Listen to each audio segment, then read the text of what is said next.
Hey, everybody. Welcome to the Player Stake episode 104. I'm your host, Justin D. joined by my co-host, the man that the weekend was looking for during the Super Bowl halftime show, Montrell Rice. Hey, what's up? How you doing, man? All right. I actually did not watch the Super Bowl this year. Oh, you didn't miss much. It was kind of a bad game, but did you watch the halftime show? I'm sure you saw the meme, right? Yeah, I saw the memes. The weekend gave us a perfect meme template with that part of the video where he's like got the whatever he had, a phone or a camera in front of him, and he was just like walking around like it's so funny, dude. Like, I don't know what that was supposed to be, but it was, you know what? We're getting wonderful memes out of it, so I'm not going to complain. But yeah, Tom Brady won another Super Bowl. That is 7 now. I don't really know what the argument. I thought he had 6. Damn. Nope, 7. He's won 7 of 10 that he's been in. And I at this point, I really don't know what the argument is that he isn't the GOAT. Like, I don't know what it is, because anybody that's got that opinion, I question your football acumen at this point. So, people are still debating like he's not the GOAT, and I'm like, he went to a completely different team, and right, this was a team that was 8-8 with a different quarterback. The same team, dude, same team. They couldn't even make the playoffs, and Tom Brady takes them to the Super Bowl and wins it. I mean, what more do you need to know? Same coaching staff, like barely anything changed between last year and this year except for Tom Brady. Like, and the Patriots I know a lot of people don't like him. Patriots are terrible this year, so I know a lot of people don't like him, but I gotta respect it. I can't hate on that man's game. That you gotta respect the game, right? Yeah, I gotta respect it. Yeah, no joke, dude. So congrats to Tom Brady. Congrats to Tampa Bay, actually. It's been a while since they won, and they've only been, I think they've only won a couple. So, last one I remember was like early 2000s. It was 2002. Yeah, okay. With John Gruden. Or no, not John Gruden. Sorry. It was, no, it was John Gruden. What am I saying? Yeah. No, it was John Gruden. He had been traded from the Raiders and brought the Bucks to the Super Bowl and beat the Raiders in the Super Bowl. That's why I was getting it mixed up. Which was hilarious. But yeah, that's the last time they went, and it was the last time they won. So, but yeah, happy for Tampa. They, it's always good to see different franchises winning. As much as Kansas City isn't a huge like winning city for sports, or specifically football, they've got Patrick Mahomes and Andy Reid and a core that they will be back to the Super Bowl. They probably will go again next year. I'm not even kidding. I'm not concerned about them in the long term in the slightest. So, Yeah, I mean, Brady had to put everyone in their place. So, man, for real, dude. Oh my God. It's like, dude, you know what it reminds me of? I used to watch men's tennis a lot, and I really love men's tennis. I'm not gonna lie, but I don't have the time to watch it anymore, unfortunately, as like a full-fledged adult. But when I was, in my like late teens, early 20s, I was really into tennis for like a 5-6 year period, and this was at the height of the Federer Nadal just domination tour that was going on in men's tennis, where literally no one else would ever win anything in like any of the majors. It was literally those two guys for like a humongously long period of time. And then all of a sudden, and after that, Novak Djokovic became like the next like just dominating male. So it was literally the three of those guys were just fucking dominating men's tennis for like 15 years. Absolutely just terrorizing men's tennis. It's bonkers to think about. But so that's kind of what it reminds me of, is that Tom Brady's just like terrorized the NFL for 21 years.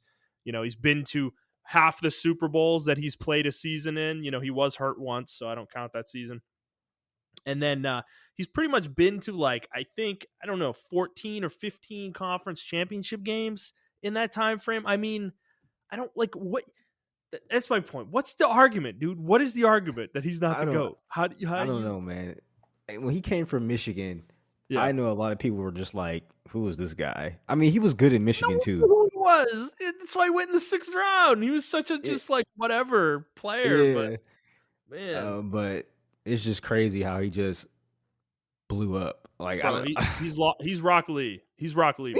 That's who he is. Because think about it, right? No one really knew who he was. No one cared. He was just a 6th round pick. Whatever. Who fuck him? He's probably not going to have a good NFL career. And look at him now. He's like literally the most powerful person in football. Like in football history, probably. And Well, if you watch honestly, a his lot of that games, is hard work, dude. Like, he wasn't a super talented player. Like, he worked to get where he is. I was just gonna say that, like, he's not a Jordan or a Kobe. No, not at all. Like, he's just really knowledgeable of the game, and I don't know any other athlete I can really compare to that who's just like super. Maybe LeBron James. LeBron James is Yeah. super knowledgeable of Mhm. basketball, and But LeBron, I will say LeBron's a little different. He works really hard, but I think his difference though is that he was inherently talented coming into the league, oh yeah, right? yeah, Like yeah. he was a blue chip prospect coming into the NBA. So That is true. That is true. So it's like it's hard for me to compare him to anyone else because I don't really know too many people who were like necessarily. I don't want to say a nobody, but like an underdog, or he wasn't really an underdog either. It was just like he studied the game and then just became a master of the game. Because when you watch him play, he doesn't move out the pocket. He just watches everything. He's so boring. He just stands there, looks around, and throws the ball, and it's a perfect throw most of the time, and that's all you need to do, really. I mean, it's like I don't know. Yeah, it's bonkers, man. So. Okay, I know it's a video game podcast, but we can't go. Man, we watch other stuff. Yeah, Yeah, man, we do got other stuff. interests. So just congrats to the Tampa Bay Buccaneers. Congrats to Tom Brady. Congrats to Bruce Arians, actually, by the way, too. He, this is his first Super Bowl win. I think his first Super Bowl win as a head coach. He did win with the Colts, I think, a while back. So, okay. Congrats to him as well. Well, Montrell, how are you doing, man? How's everything going? Is life treating you okay? Could be better, but I'm not complaining. It's always true, isn't it? Yep. I mean, even when it's going well, it could be better, Yeah, exactly. I'm not complaining. Just working and playing video games. Same. We'll get into that here in a second. All right. I guess that's enough bullshit for this week. For those of you who haven't listened before, this is our weekly show where we talk about video games, video game news, and other topics pertaining to video games. We post at 6 a.m. Central Time on Fridays on Apple Podcasts, Google Podcasts, Spotify, Stitcher, and your favorite podcast app of choice. And we're also looking for questions, everybody. I'm going to start saying this every week now, so get used to this. Send your questions to theplayerstake01@gmail.com or at theplayerstake on Twitter. We were looking for questions on anything, any topic that you want to talk about, even if it's not video game related. I don't really care. At this point, it's a conversation starter kind of thing. So we're soliciting questions. So please send us your questions, and we'll read them on the show. So all right, let's get started like we always do with what we've been playing. I'm gonna go first this week because my list is very short. I got 2 games. Continuing to play Persona 5 Royal. I am almost done. I'm very, very close to the end. I'm in the final palace. I'm about, I'd say, 2/3 of the way through that palace right now. And then after that, I think I only have like a little bit of time, like free time left to play, and then whatever happens at the very end of the game. Still enjoying it a lot. The game is fantastic. It is a humongous game, like absolutely gargantuan. I'm at my game clock is at 135 hours. Jesus Christ. I will probably say about 15 of that's probably not real. Some of that is like me just leaving the game on while I'm doing something else, kind of thing. Okay. But so that still puts me at 120 though, and I still probably have another 15 or so to go. So this game's huge. Okay, this is like Witcher 3 huge. Yeah, I mean, this is kind of why I would never recommend this game to anybody. I can't recommend a game to somebody that's this large, that there's this much of a time commitment. This is why I wouldn't recommend The Witcher 3 to anybody either. It's like, it's just such a... Yeah, go ahead. No, I was going to say, I'm so glad you're realistic about The Witcher 3. Because No, a lot of people are not realistic about that game. I totally get it. There was a lot of chatter going around. Or a little bit of chatter I saw going around about The Witcher 3 this week, and a lot of people were like, "Oh, you never play? Oh, how could you not play it?" It's like, dude, like the commitment, the time commitment that these games require. And I will say, in The Witcher 3's front, it's actually a little bit more reasonable than Persona 5, because you can mainline the main quest and probably beat it in about 50 hours. I'd say maybe even less potentially if you're really quick about it. Whereas with Persona, it's like you don't have a choice. The game is as long as the game is. There's no way to skip anything. You literally have to play it to its fullest. You can kind of speed through things if you really don't want to deal with a lot of the extraneous stuff, but that's the game though. You wouldn't really be playing the game, you know? So this 135 hours that I'm talking about is a real, that's what the game takes to play, you know? I'm sure some people have done it quicker than me, of course, but you know, you're still going to be looking at a very large time commitment with this game. So that's why I would never recommend it to people, which is why the fan bases for these games kind of get on my nerves. Is like, you don't really understand what you're kind of throwing at people when you're saying, "Oh, play this game." You know, it's like, Mm-hmm. I mean, some people don't want to play a game that's 100 hours. They don't want to play a game that's 50 hours or even 40. You know, it's like they want to play an Uncharted or, you know, a Spider-Man, you know, something that's like 20 hours or 30 Yeah. hours at most. You know, that's what they're looking for. And to be honest, I don't blame them, because you could play 5 or 6 of those in the time frame I played Persona 5. Like, so I don't regret my time with the game. I'm not saying that, but what I am saying though is like other people aren't necessarily going to enjoy this, you know. Yeah, So I wholeheartedly agree with that statement. yeah. Especially The Witcher 3. I Hmm. just don't like because Persona kind of does this as well. It does it in the beginning. I don't know if it does it towards the middle. Middle kind of flows by really quickly. I'm not at the end game yet, but I don't know if it does it again. But these time gates, or I forgot what you call them, like stop gaps, or Deadlines. well, not necessarily deadlines, but like the time wasters they put in the game just to Oh, are you extend the talking about game. when the game like doesn't let you do anything and you just have to like, you're just kind of like living through days when things are Yeah, happening, but you can't like do anything? Like, yeah, like Persona does it, and then The Witcher does it. It doesn't really do that, but it does give you like a stop gate or a time mhm, gap or whatever the fuck you call it. I can't think of the word now. roadblock. Yeah, roadblock. Where you're going to like Skilliage or whatever, and it's like, oh, you got to get 10,000 coins. It's like that part of the game. A lot of people quit at that part of the game Yeah. because it's like the game is flowing and you're going, you got everything, you know the combat, or the you got the combat down, the story is really engaging, and then it's like, do more side quests. We want you to actually do Hmm. more side quests now. Can you Yeah. just do Right. that? And it's like, no, I want to go to the fucking island, or I want to do I want to this. play the main story, right? And the Yeah, game's like punishing you for not doing that. exactly. So I didn't really like that. And a lot of these games do that. I noticed a lot. It's not just Persona 5 or Witcher. A lot of other games do it as well. They even did to a certain extent with like Mass Effect. Uh, Hmm. so um, that's why it's hard for me to recommend some of these games, like you said, to people. So yeah, Well, actually, that's a good point. In the Persona, actually, I know a good correlation to that. Is that you know, Mementos, yeah, the area you can go to outside of palaces? yeah, Yeah, at the end of the game, you have to go through the entirety of Mementos in one go. And if you haven't explored it up to that point, like you've been ignoring it, you have to go through the whole thing, like from top to bottom, you know, in one go. And that yikes, is like 65 or 70 floors that you're having to go through in one go. And a lot of the early part of it will be easy because you're high level and the enemies won't attack you. But when you get to a certain point, they're going to start attacking you, and do that. It'll probably take you 6, 8 hours to get through in one sitting. Like, it's absurd how big that place is. So that's actually I feel like a good corollary, because it's even deeper into the game than what you're talking about with The Witcher. But yeah, it's a similar kind of thing. Is like, it punishes you for not doing mementos. You know, it's like, well, fuck. What if I didn't want to do any of this shit? You know, like, this place is boring as fuck. I hate this place. Like, mementos really isn't that fun of an area, in my opinion. Like, I don't mind it. It's great to be able to grind and like go get personas and stuff, and open chests and get some items and money and stuff on occasion. But I'd say, as an area overall, it kind of overstays its welcome for me in the game. Like, you have to hmm go there too much. And it's not engaging. Like, it's one of the worst parts of the game to me. And the fact that you have to do that at the end, the very end of the game, you know, is it's kind of a kick in the balls, in my opinion. Um, so yeah, that's something. I think these games, like, I get it, like, from the design standpoint, like, you want people to experience some of this content, but forcing your players to experience the content is not a good way to do that, you know?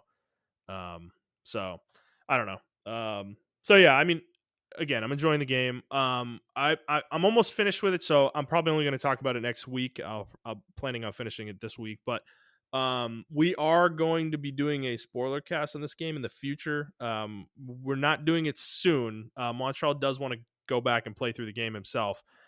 So that'll I don't we're not going to give a date. It could be a couple months from now. It could be longer than that. We don't know. But we do want to do a spoiler cast in this game, though. I definitely want to talk about it more in a more spoilery way. There's a lot to talk about in this game, to dig in with the plot and everything like that, and even just like morally to talk about what the characters do. I think there's a lot of really interesting stuff to get into with this game. So we will be doing that at some point. Other than that, I've been playing Apex. I've actually been playing Apex a lot. I think the new season came out last week, and yeah, I've been playing it.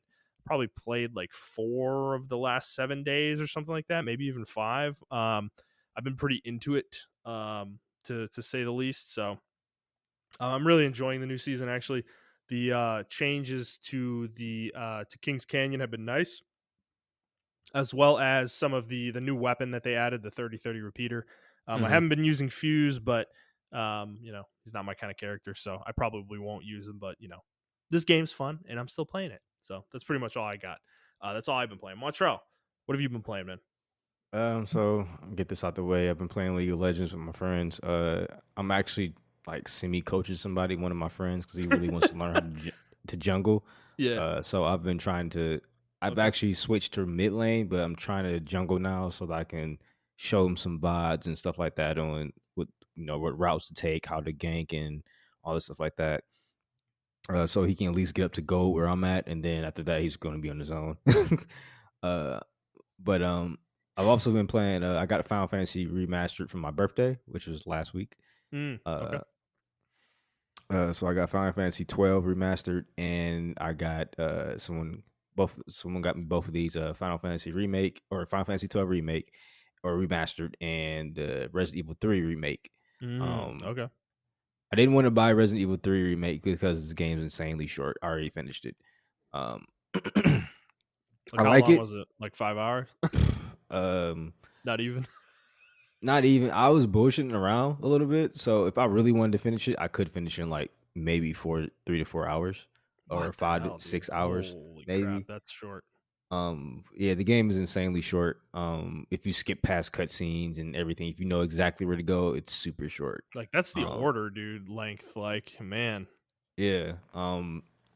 And the thing was they had that Resident Evil Resistance multiplayer attached to it, and I didn't even. No one plays that at all.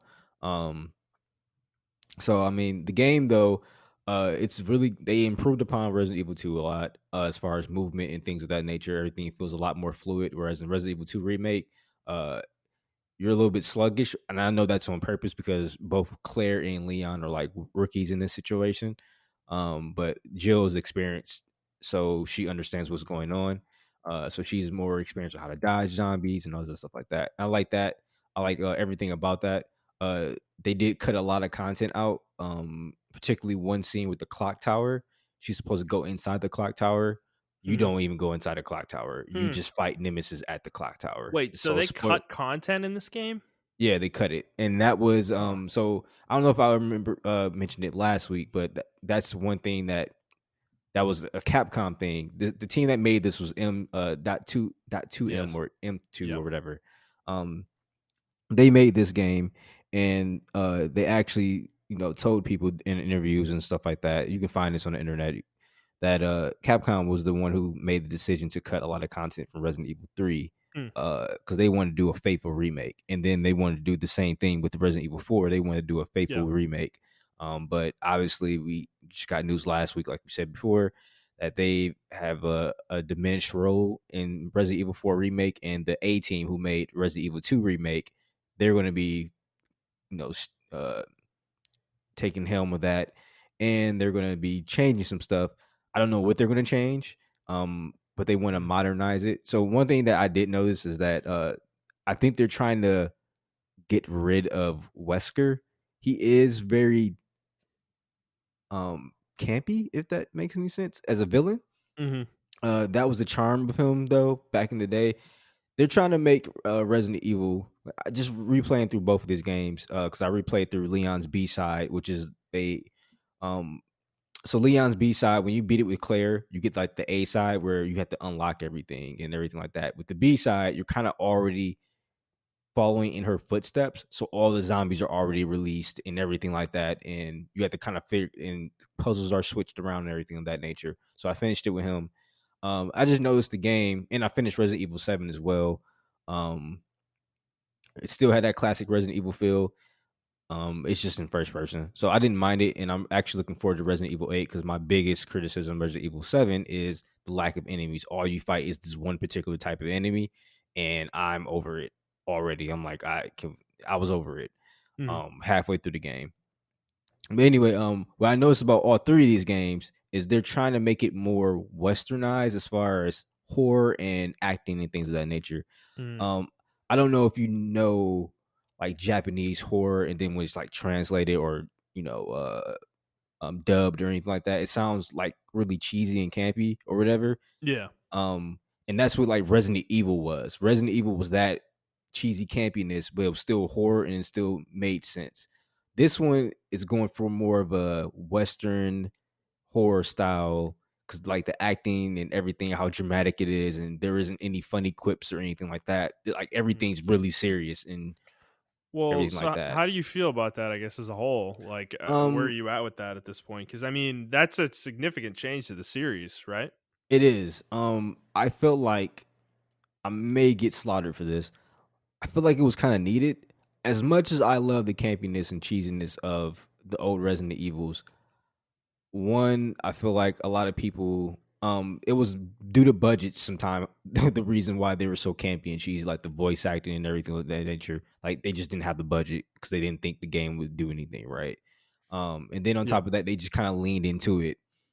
Because wherever it be, maybe it was still like they didn't really have a collab, because back in those days there wasn't really any collaboration between the Western and Eastern divisions. Like they just did their Yeah. own thing. But now we see this with like Final Fantasy. Now we see this with Square Enix.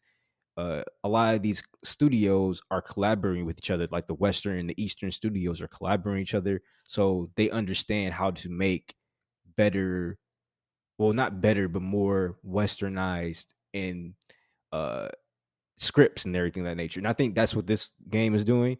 They have the Japanese side, do their thing and everything of that nature, but then the American side kind of like write the script and do the voice acting and do the mocap and everything of that nature. And it seems more how we would react to a certain situation.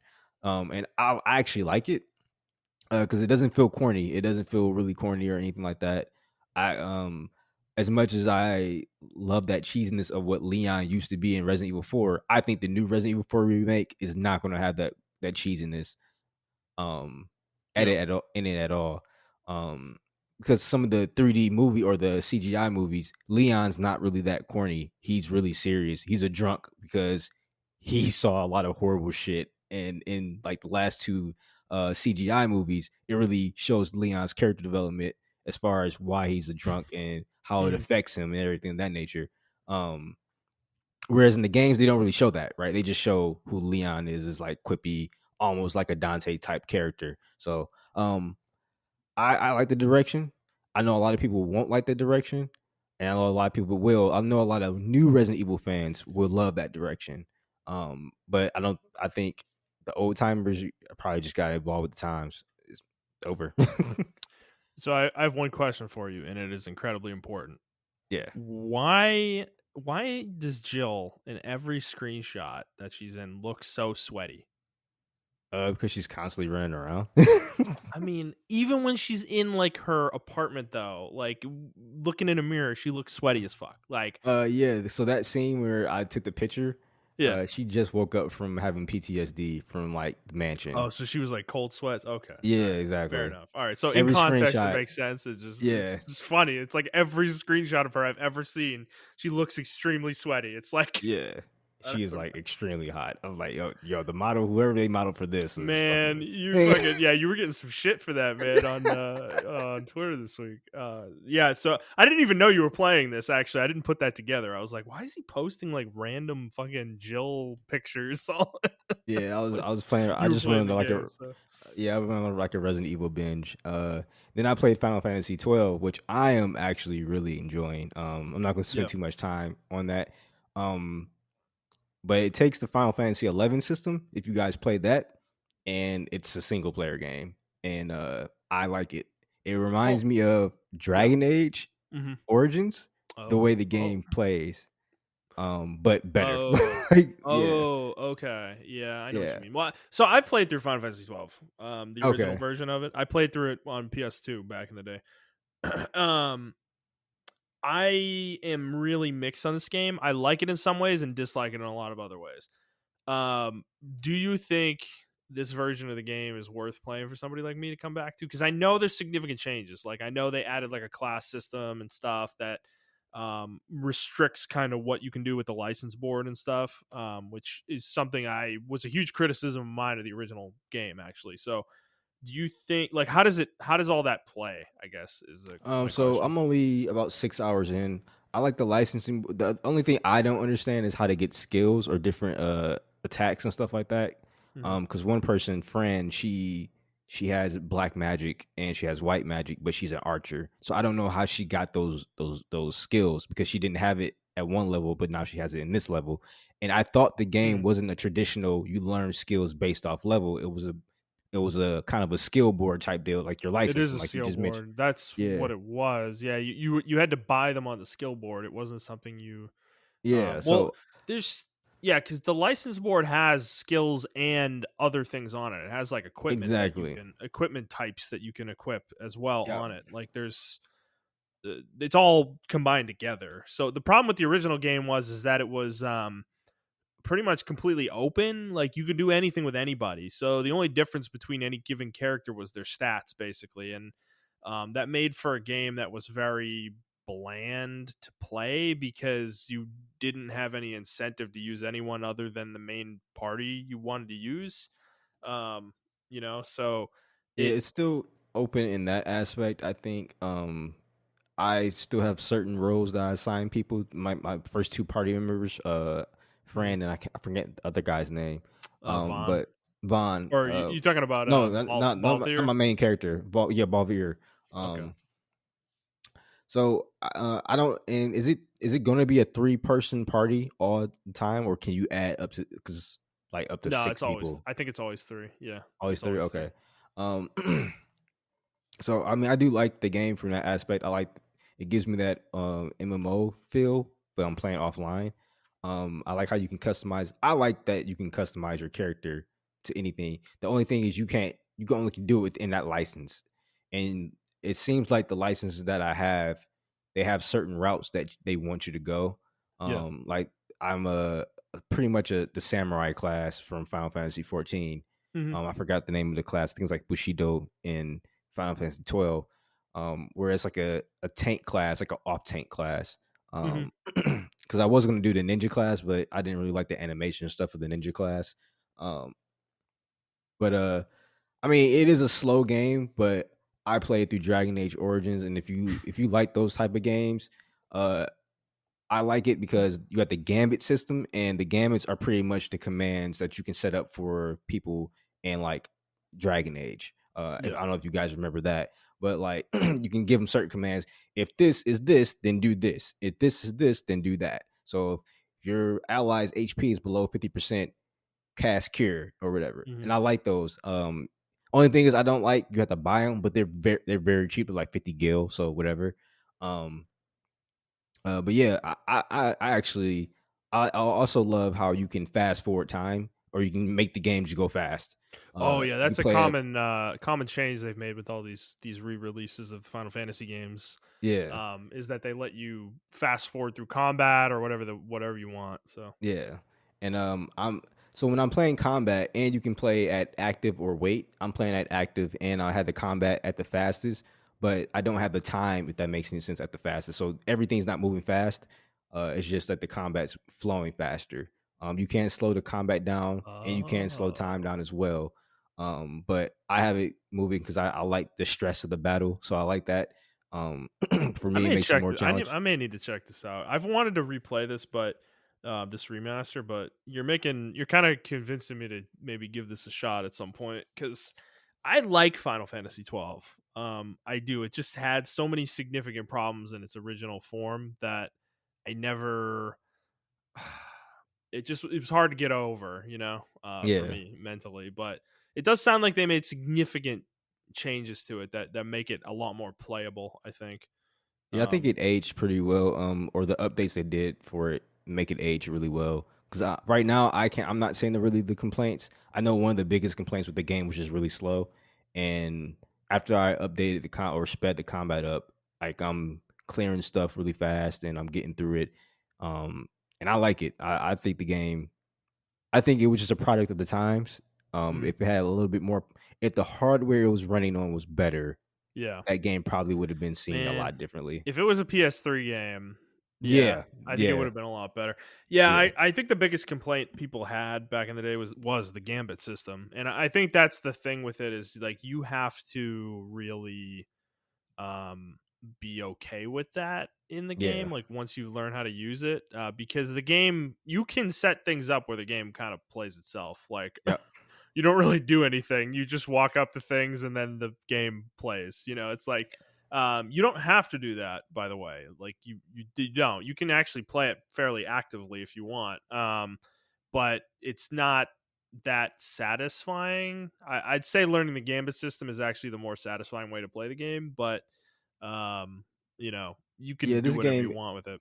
This game is a CRPG designed as in the disguise of a JRPG, and I Hmm. think a lot of Yeah, that's a good people, comparison. yeah, I think a lot of people who play this game are JRPG fans, and they just Yeah. and coming from where I'm coming from, I'm kind of a 80% JRPG fan and a 20% CRPG fan. Hmm. So understanding their concept of it, like this isn't my Final Fantasy. This isn't Final Fantasy 7 or 8 or 9. What is this shit? Like, and I can understand why it got the reception it did because even back then, CRPGs wasn't really that was more so a PC thing. Console players weren't doing that. I think Well, now they weren't on consoles, so you couldn't. exactly, yeah. So I think now because if you think about the times you got Dragon Age Origins come out, kind of Hmm. popularizing on consoles and everything of that nature, and everyone's a little bit more open as far as their style of gaming and genres. I think now, and I have been looking up on it, the reception towards the game is very good because a lot of people know what to expect when they get this game, or they're not surprised at what they got when they played the game. So yeah, I say give it a try. If you find it used somewhere or like on discount, just buy it. I'm playing it on the Switch and it still runs really good. So Yeah. yeah. Well, yeah, I will say the story in this game not great in my opinion. I actually like it so far. You It no, trust me, dude. You do for a large portion of the game, and then yeah, okay, it's like the end sucks. yeah, Okay.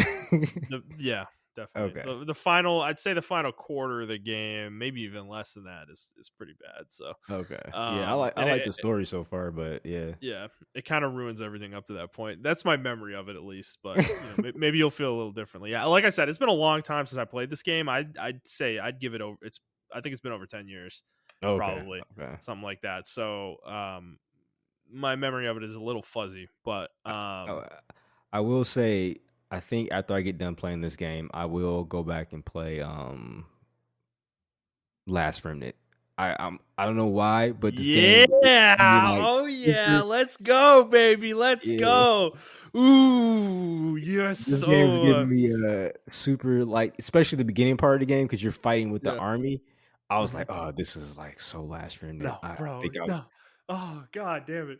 Look, man, there's parts of Last Remnant that are so fucking awesome. It's just like I don't know if you're even gonna like it, man. I'm gonna be honest with you, okay? Last Remnant is a very specific game for a very specific type of gamer. And Square Enix they were smoking some severe crack if they ever thought that this series was gonna be a big deal because the game they made is made for fucking people like me who like, Tactics Ogre and Final Fantasy Tactics and are like really into that Berwick Saga shit, That's what that game is. Those are the people that game's kind of made for, even though it's not like a grid-based, tactical Well, RPG. it's It's more similar like though. yeah, and I like the combat. When I played it, I liked it. Because I like Fire Emblem. Hmm.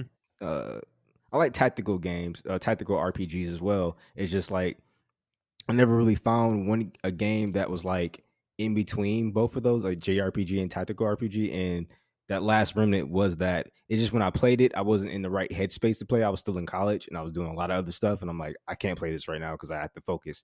But now that I'm older, I feel like Last Remnant, and I watched like maybe 6 hours. I'm a fucking maniac. I watched like 6 hours of gameplay of this shit, and I was like, yo, this shit looks fucking awesome. And Wow, yeah, really, dude? You I watched somebody psycho, stream man. it, and I was just like, "Yo, yeah, this looks like the game for me." So I Bro, think I'm I'm telling you, gonna. man, what a hidden gem Last Remnant is. There's so many people that hate the game, and for good reason. It came out like shit on Xbox. I don't blame any of you. But at the same time, though, like anybody who was mildly interested in that game, give it another chance. I'm telling you. I'm telling you, like I'm not. I know I sound like a crazy person right now, but No, he like he's right. Like the it's remastered fuck, man. version plays It's a really well special. on the It's a Xbox special and game. PS4 or PS5 or whatever you have, or you can just get it on PC. It Yep. played. That's where I played it at, so I didn't experience none of the Xbox 360 bullshit. I Mhm. played it on PC, and I was like, "Yo, this shit is dope." I just don't have the right headspace right now for it. Yeah, it's got great music. The characters are really good. Also, the main villain is played by Piccolo's voice actor, so enjoy that. And the gameplay is great. I think the gameplay is great, and it's huge. It's a giant game. It has a ton of content in it. It is obtuse. I'm not gonna lie. Play it with a guide. I will warn you there. Play it with a guide. Learn how Okay. the battle rank system works because you can fuck your game up. It is one of those games where like if you do things the wrong way, you can make it so that you can't really beat the game. Like you literally Okay. will make the game too hard for yourself. So I will say do read up on it, but that's kind of my point about it is that's why I say it's made for a specific person, because if you're not willing to do all that legwork, like the game's not going to be fun for you. And then you're going to get to the end of the game, you can't beat the last boss because your battle rank's too high and your characters aren't strong enough, and you're fucked. Yeah. you're Exactly. just you're just fucked. So so that's why the game is like kind of divisive. Is it has issues. I'm not saying it's a perfect game. It has plenty of issues actually, but it's so unique though in what it is.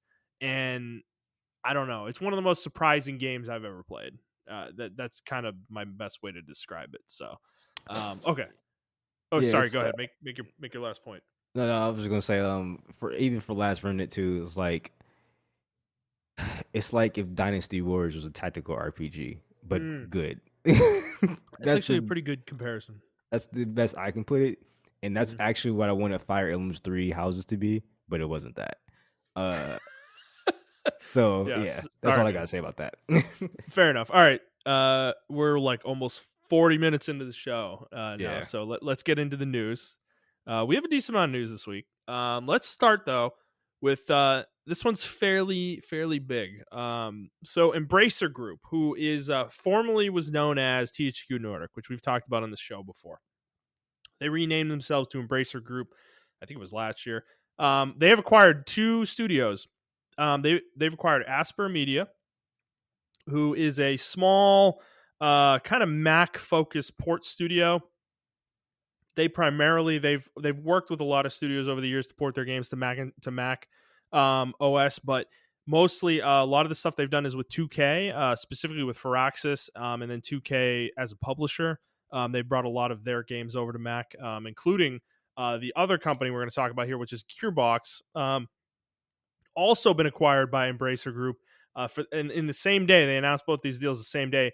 Gearbox though was a $1.3 billion deal for Gearbox, which pretty crazy number in my opinion. How much money they spent, but also crazy in the sense that 2K Games actually owns the IP for Borderlands, which is arguably, not even arguably, it is Gearbox's biggest hit that they've ever released are the Borderlands games.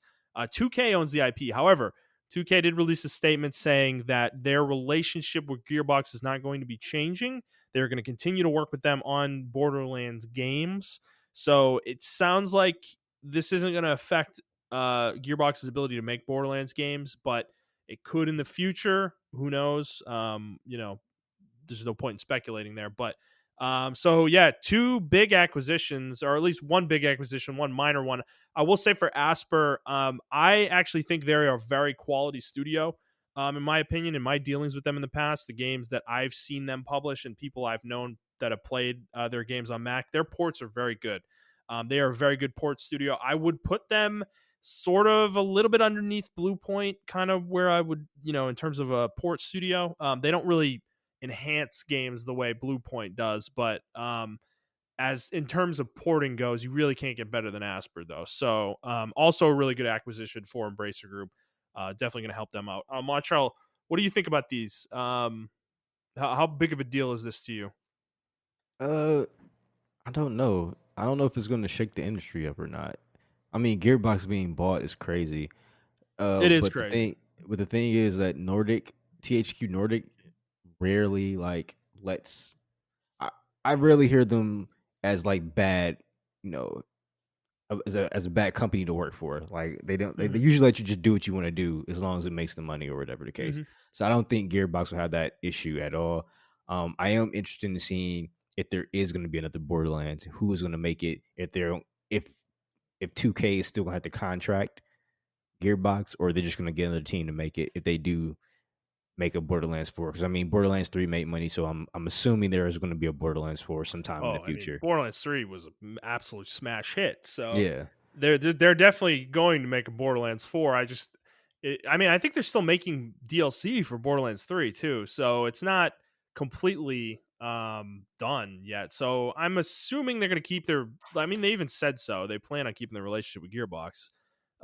So I don't really think there's much to worry about with Borderlands in terms of who's making it. I think Gearbox will probably make the next one, but it's I think the interesting part of this deal is really how much money it's for. 1.3 billion for Gearbox to me is quite a bit. They're not that big of a studio, and they're also like they do have a little bit of a publishing arm as well, but that's not really I don't think that's really what Embracer is acquiring this group for. When you compare this to like Insomniac getting purchased by Sony for 229 million, that feels like a much better deal to me than this. I it kind of makes me wonder, did like Microsoft like fuck everything up when they purchased Bethesda for 7.5 billion, where they've just kind of inflated the value of these studios now? Um, Is this I think it's purely based off the IP of Borderlands. That's what I think. I think that IP is so big that it had a significant um negotiating. Whoever Mhm. negotiated from as well, like probably kudos to them. Yeah, because Insomniac 20 million, you said around there. 229? Yeah, there should definitely be 2 billion. That's a $2 billion company in my Yeah, I mean they're opinion. one of the best companies in the world in terms of Yeah. game developers. So Yeah, so I don't put Gearbox nowhere near that in my opinion. same. Um I don't either. but I mean, I just think it's the Borderlands IP and Yeah, but it's weird because they don't own the IP. They're not getting the IP in this deal, so they're getting access to it in terms of Gearbox continuing to make games. But like I I said, still that could fall apart at any time. yeah, I still don't think that Microsoft inflated the industry as far as like buying studios and stuff like that. Hmm. I just think what's that guy's name? Randy Randy whatever. Pitchford. Yeah, Yeah, Randy Pitchford maybe made a really good deal with his yeah. magician stuff. So I mean, he probably did that. Maybe he's a good Um, negotiator. yeah, that's what I think it is. I think he just negotiated a Yeah, really because I good mean price. he's super rich now. So Yeah. So well, we'll keep monitoring this. I mean, the interesting part about this too is, I mean, acquisitions are kind of happening at a pretty rapid rate lately. It's starting to get pretty sparse out there in terms of independent studios that are of the size of Gearbox. I'd say Bungie is probably the biggest one left, and even they're kind of questionable because they've actually been starting to get some investors lately mhm. um, in them. So it's I don't know, man. It's interesting. I don't know how I feel about this because I like there being independent studios like Gearbox and Bungie out there that are, bigger studios that are like 500 plus people, that make AAA games.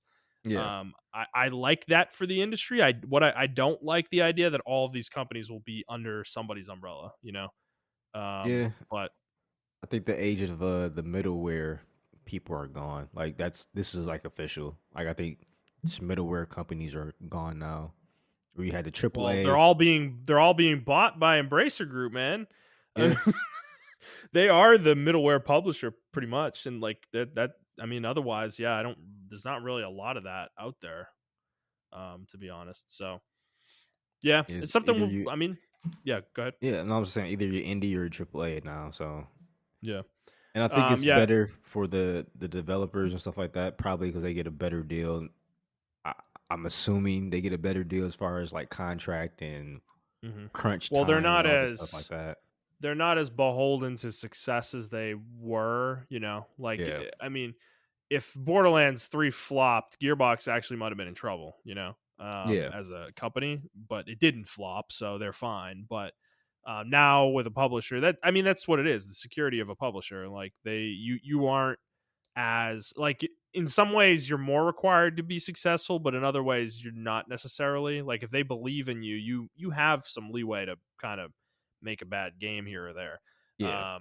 But whereas when you're independent, you're not allowed to make a bad game, because if you do, you're gonna have to shut your studio down. Yeah. If Exactly. nobody buys it. So yeah, I mean we're gonna keep talking about these acquisitions as they happen. It's just there's really are a lot of them happening. If you really go look, like I'd recommend going to gamesindustry.biz, which is where both these stories are from.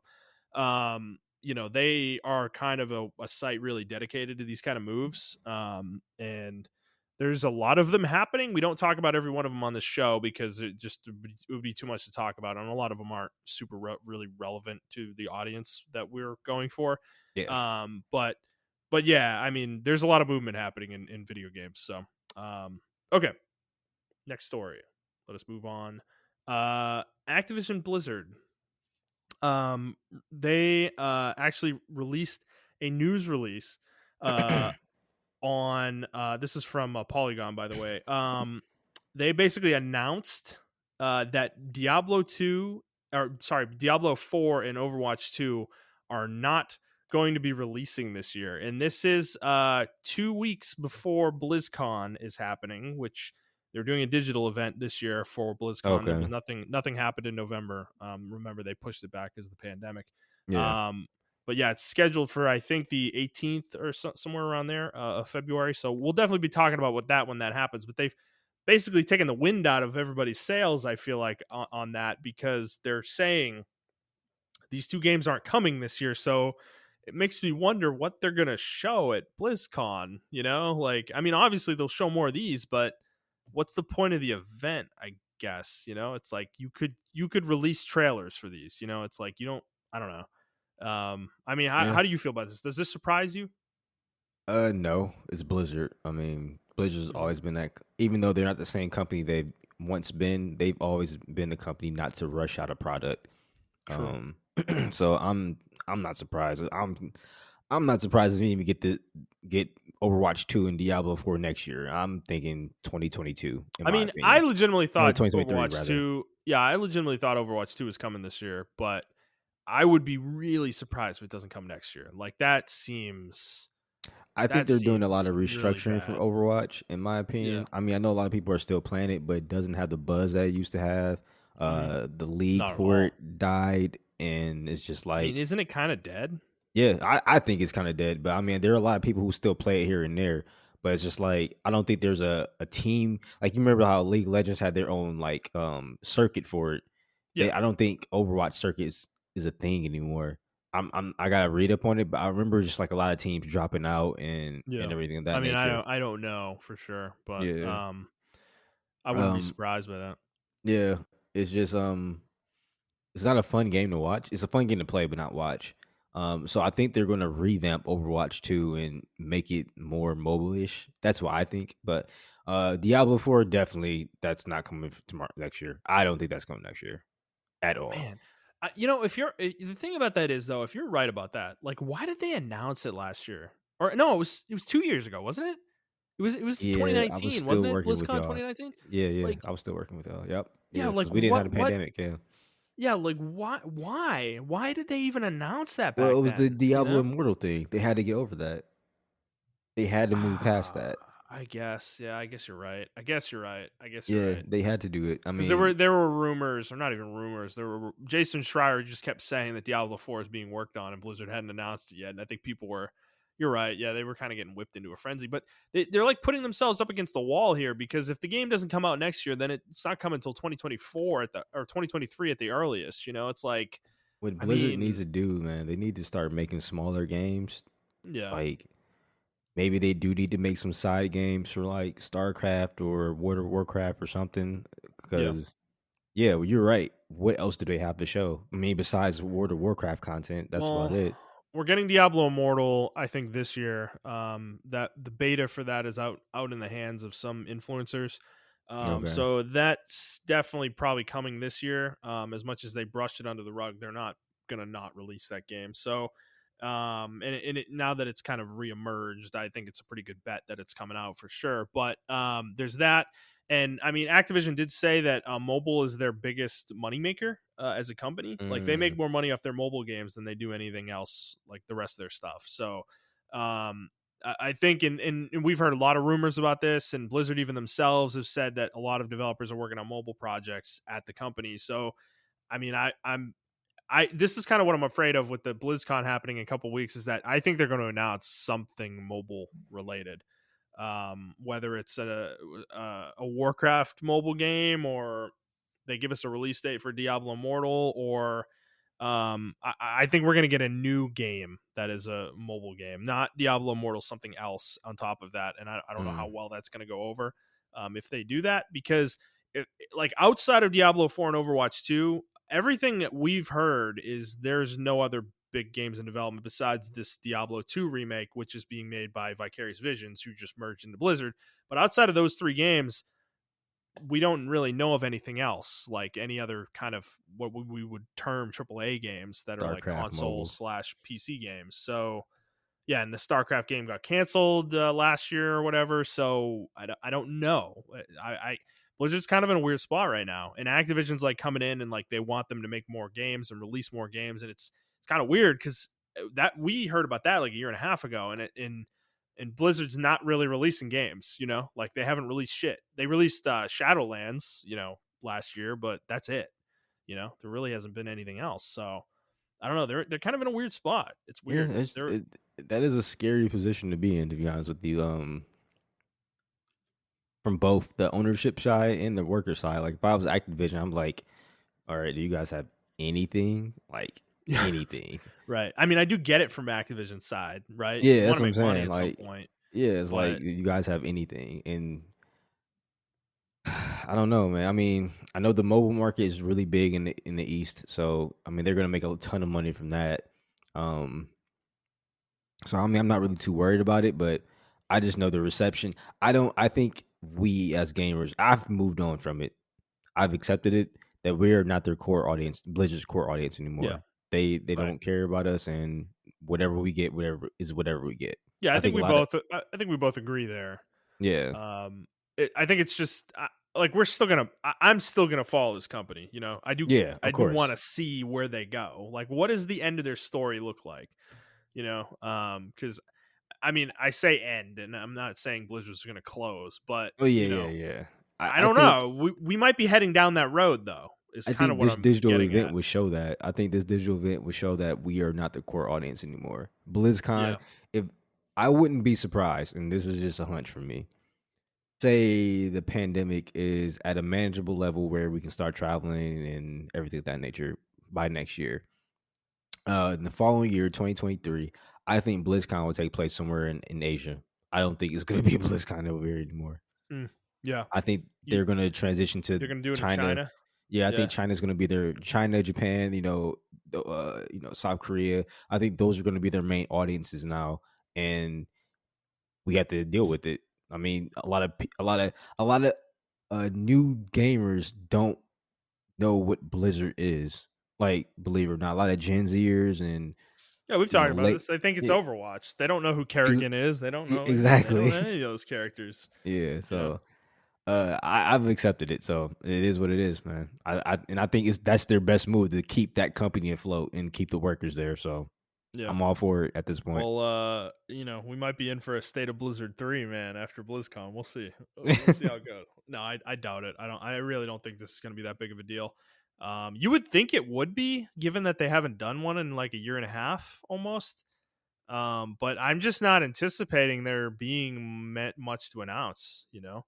I think sentiment towards Blizzard right now is I actually think they're doing decently in the public sphere because Shadowlands has been a huge success for them Yeah, with World of Warcraft, but I think there's still an underpinning rumbling of what they did to Warcraft 3 Reforged that I think I forgot all about that that game.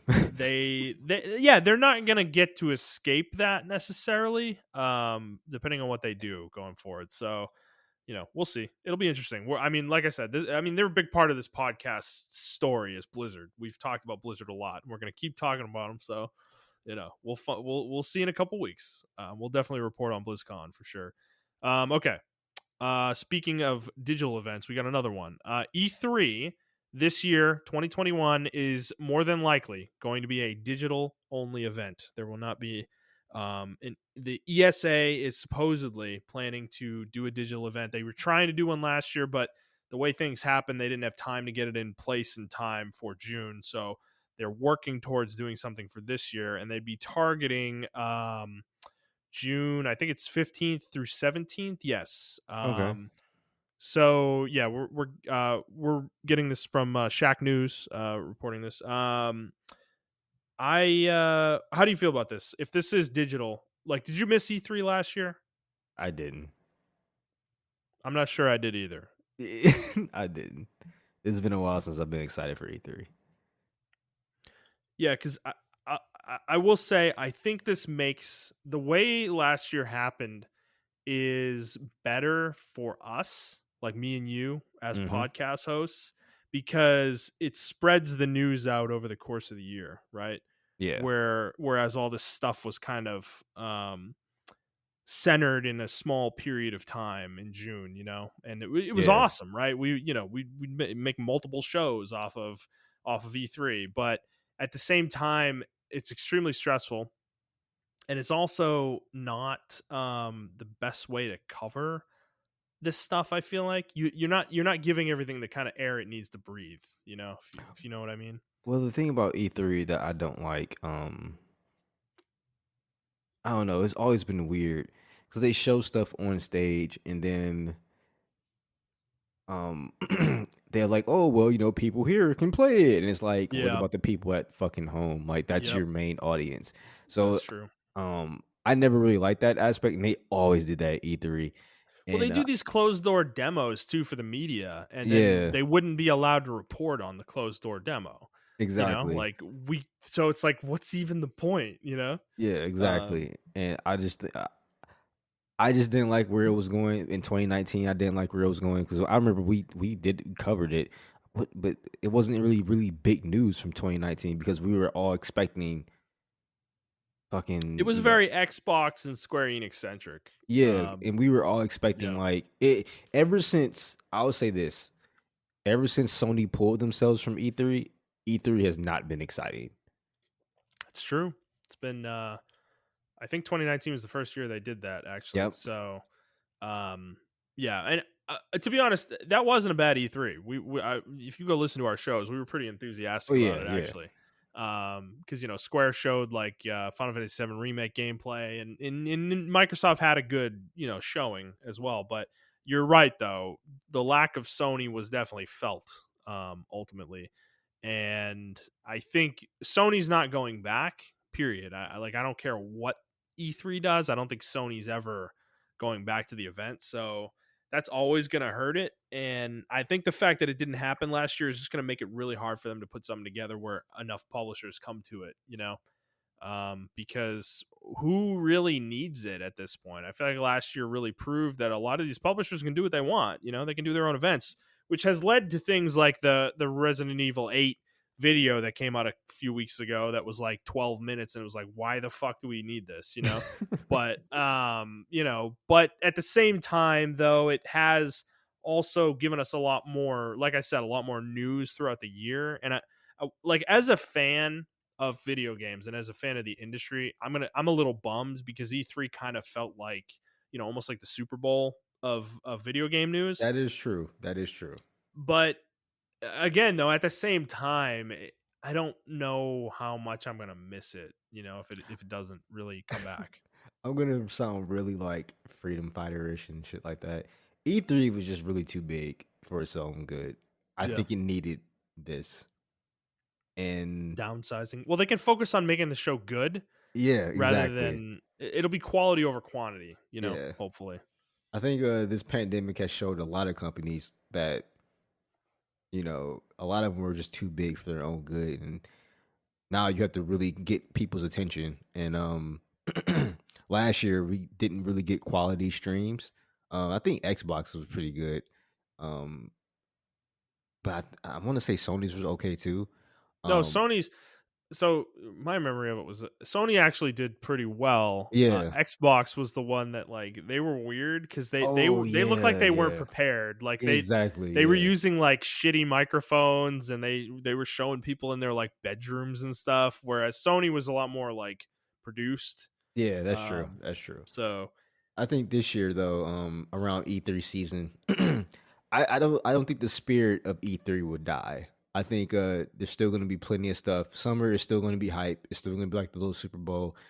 I think it's just gonna be spread out because a lot more companies can plan it and they don't have to be ready by E3. We can just plan our own shit. yeah, So if we need to wait till July or August, you can. Like, it's exactly. not And really that big of a deal.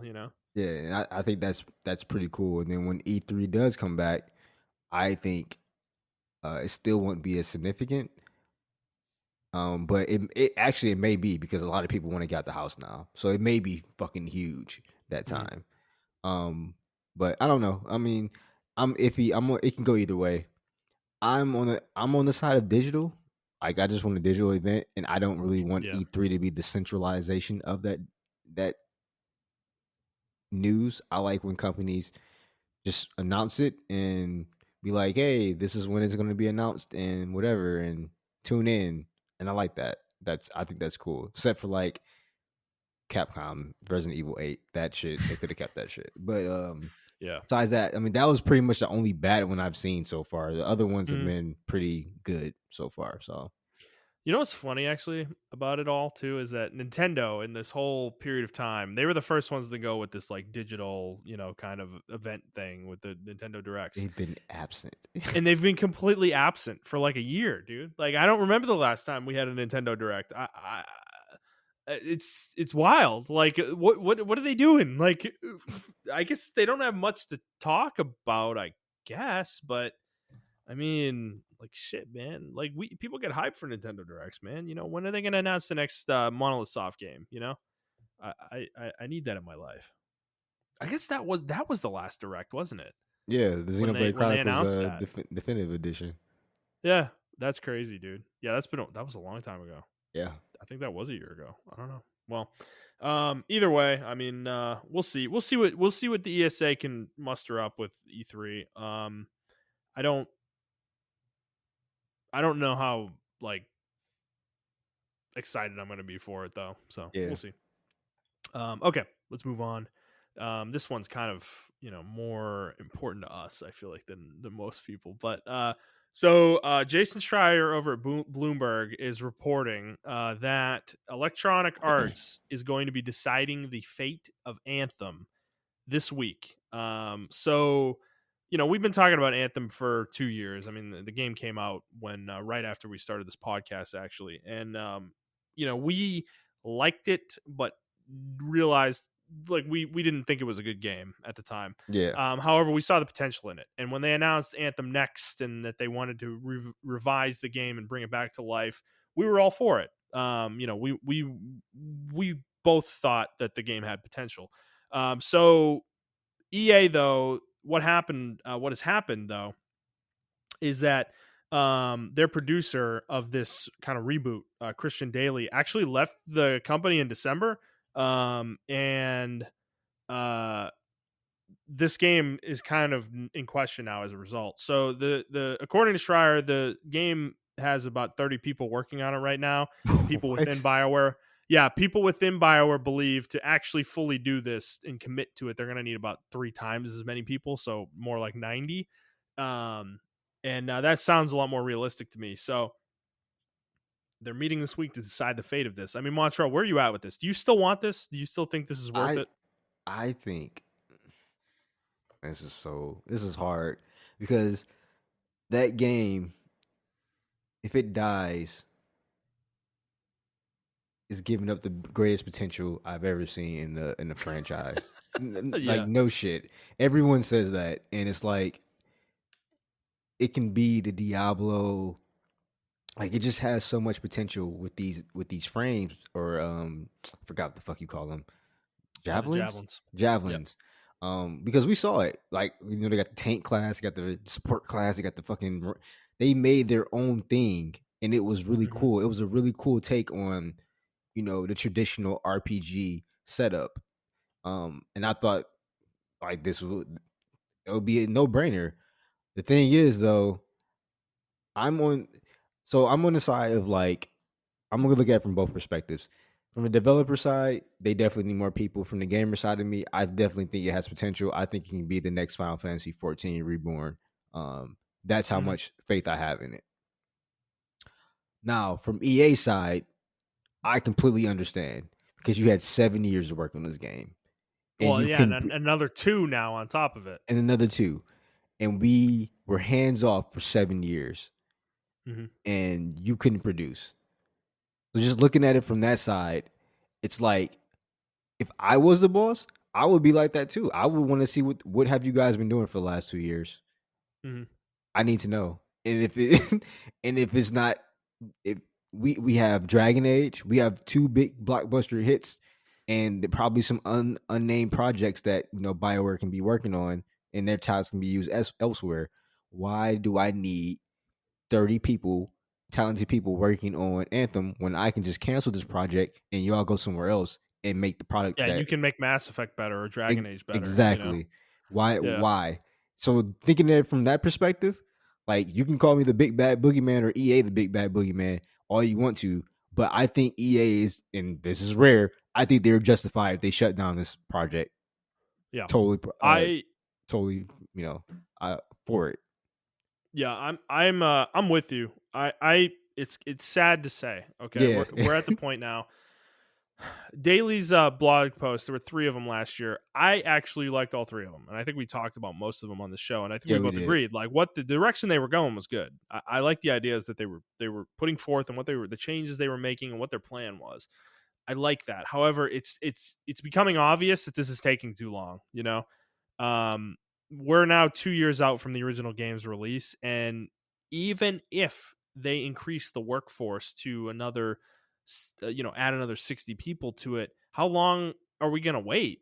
Like, they're not gonna have this out in a year, probably. Like, they're gonna have to add content to this game too. That's the problem. It's not just fixing systems. We're so far out from the game's release at this point. Like, they're gonna need to add new content, which means they're gonna have to, hire voice actors, create a story, make Mm-hmm. all this stuff, new environments and everything. Like, I mean, there's an investment here that is, I don't know if it's worth the return. This isn't like Final Fantasy 14, Final Fantasy 14 is an established IP that Square Enix had a very specific need to rehabilitate because that is an IP that you cannot let fail in that way, Yeah, Whereas Anthem, it's nothing. It's a new IP. You let it go, and who cares? You throw it in a vault, and no one ever talks about it ever again. It's not really going to hurt BioWare or EA to let this go in the long term. So the pros of continuing down this path aren't really that high, in my yeah. opinion. As much I as we think it's 100% agree with you. Yep. yeah, as much as we think this could be great, and I really do believe it can be great, but I get it from the business angle. Like, what? There's been too much wasted time here. You keep throwing good money after bad. When's enough enough? It's Exactly. so. I think this is dead. I think it's going to get axed this week. And I'm not going to be mad when EA does it. I understand from their perspective for putting the axe on it. And it's actually interesting because games media this week, I have been seeing articles all over the place, literally advocating, like asking EA to cancel this fucking game. Really? To just yes, oh, it's all over the place. Games media hates this game. Like they fucking hate this game, and they want BioWare to drop it.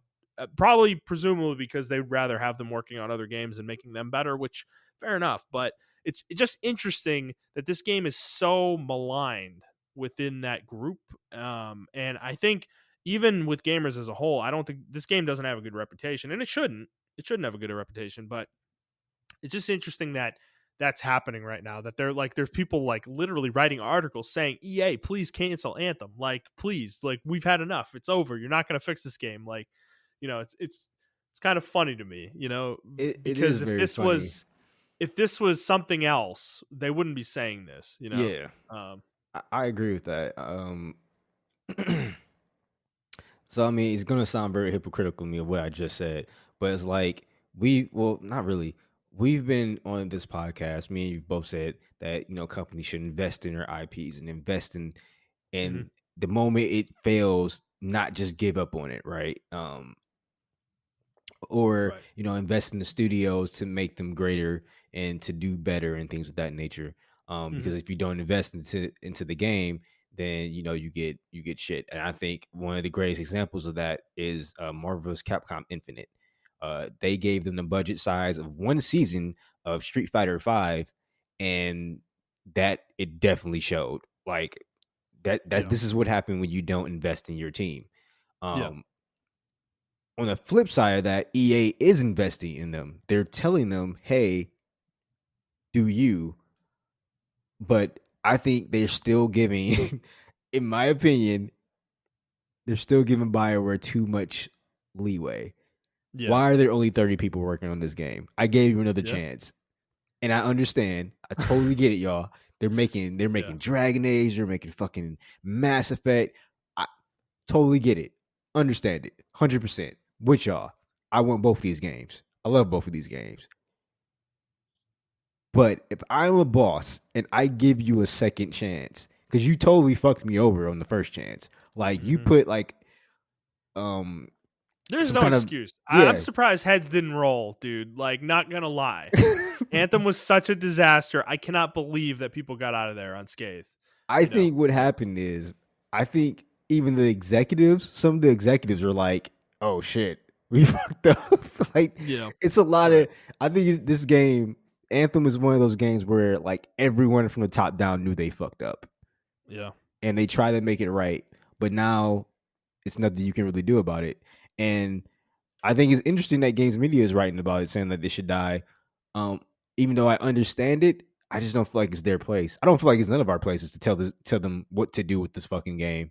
In Right. my opinion, No, um, whatever they decide. If they decide to invest in it, I get it. If they decide not to invest in it, I get it. It's exactly. like I'm not gonna tell them either way which way to go because I don't know what the right choice is, actually. I really don't.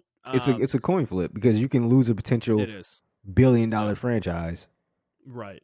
Right, which I think Anthem still has the potential to be that. And I know it's a meme. I know that sounds like that's probably a thing that would be taken out of context, and made fun of. But it's like there's this IP, I think at its core has the potential to be great. It's just it's starting to feel to me like at this point that BioWare's the one who doesn't want to do anything with it anymore. Like 30 people, right? Is like I said 30 people and you were like, "What?" Like, yeah, exactly. Like they don't want to put resources into this. And And I think that's a yeah, good call. I mean, I'm sorry, like I think the people that were making this game, the baby, like who were babying this game, they're not there anymore. Like true. we remember a lot of leadership left. Yep, I a just lot don't of them. think, yeah, and I just don't think they're there. I remember when this game came out too. A lot of people were against the writing of the game. That were on the team. They're like, "Yo, this is Yeah. some old Bioware shit. Like, we are new blood, and we want to write our Mhm. own shit." So it makes sense. Like, if you Yeah. followed the podcast and you followed this timeline, just from that comment alone, when the new people say, I don't want to work on this fucking game because it's the same old BioWare shit, I think this game's dead in the water. Like there's no Yeah, right. excuse. Are you getting a lot of people in BioWare who are raising their hands saying, "Yes, I want to work on Anthem," you know, Exactly. After they've been versus fighting it, Dragon Age or Mass Effect? Like, I don't think so, after they've been So, fighting it for years. Like yeah, they've been fighting it for years. And on top it's of a that, damn it's a they damn shame. they whipped up that trailer that wasn't even real. Like it's just so much shit. This game should just die. And just even talking through it, I think that's how the meeting's gonna go. Like I was very positive.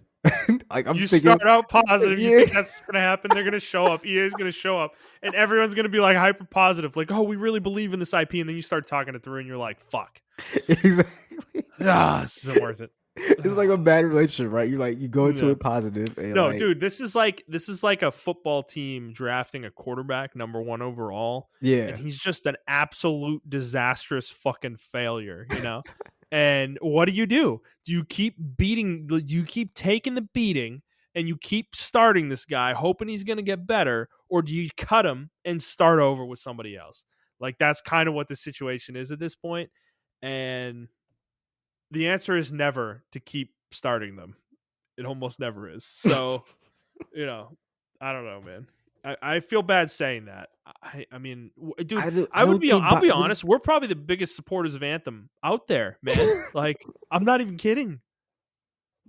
yeah, Everything I hear about this game is negative. you're Like, right. I think I don't even think BioWare 30 people. I don't even think those 30 people want to work on it. And that's what I'm saying. it, I don't think they want to do it. I think they want this to die. I have a feeling EA's going to show up and BioWare's going to be like, "Please kill this. Please kill this. Can we like kill yeah, this? we're sorry. Please." We'll just make we'll make the money back with Dragon Age and fucking Mass Mass Effect. Effect, right? Yeah. Like we'll make the Yeah. money back, but just kill this game. This is not going to be our destiny, and I think, and that's another thing too. This game came out when it was like the live action, the live service Live service, thing, yeah. and that genre is slowly dying. Yeah, I mean, Destiny's it. The Yeah, Division really does anybody even talk about the Division anymore? I mean, we got DLC from it for like Resident Evil. That was it. Yeah, I don't know.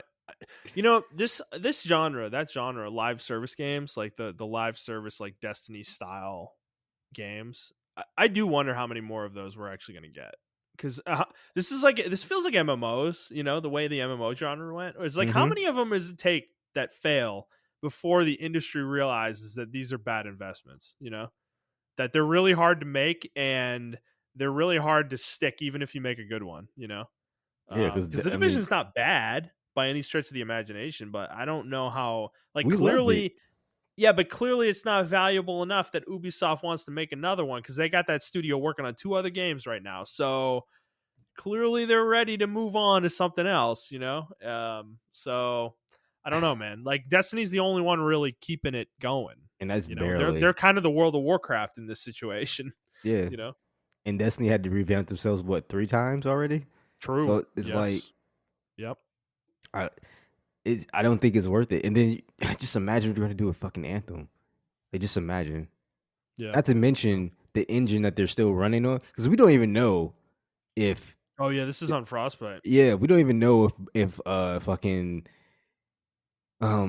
Dragon Age and fucking Mass Effect are running on Frostbite anymore. They may just say They can't be. They got to be using Unreal.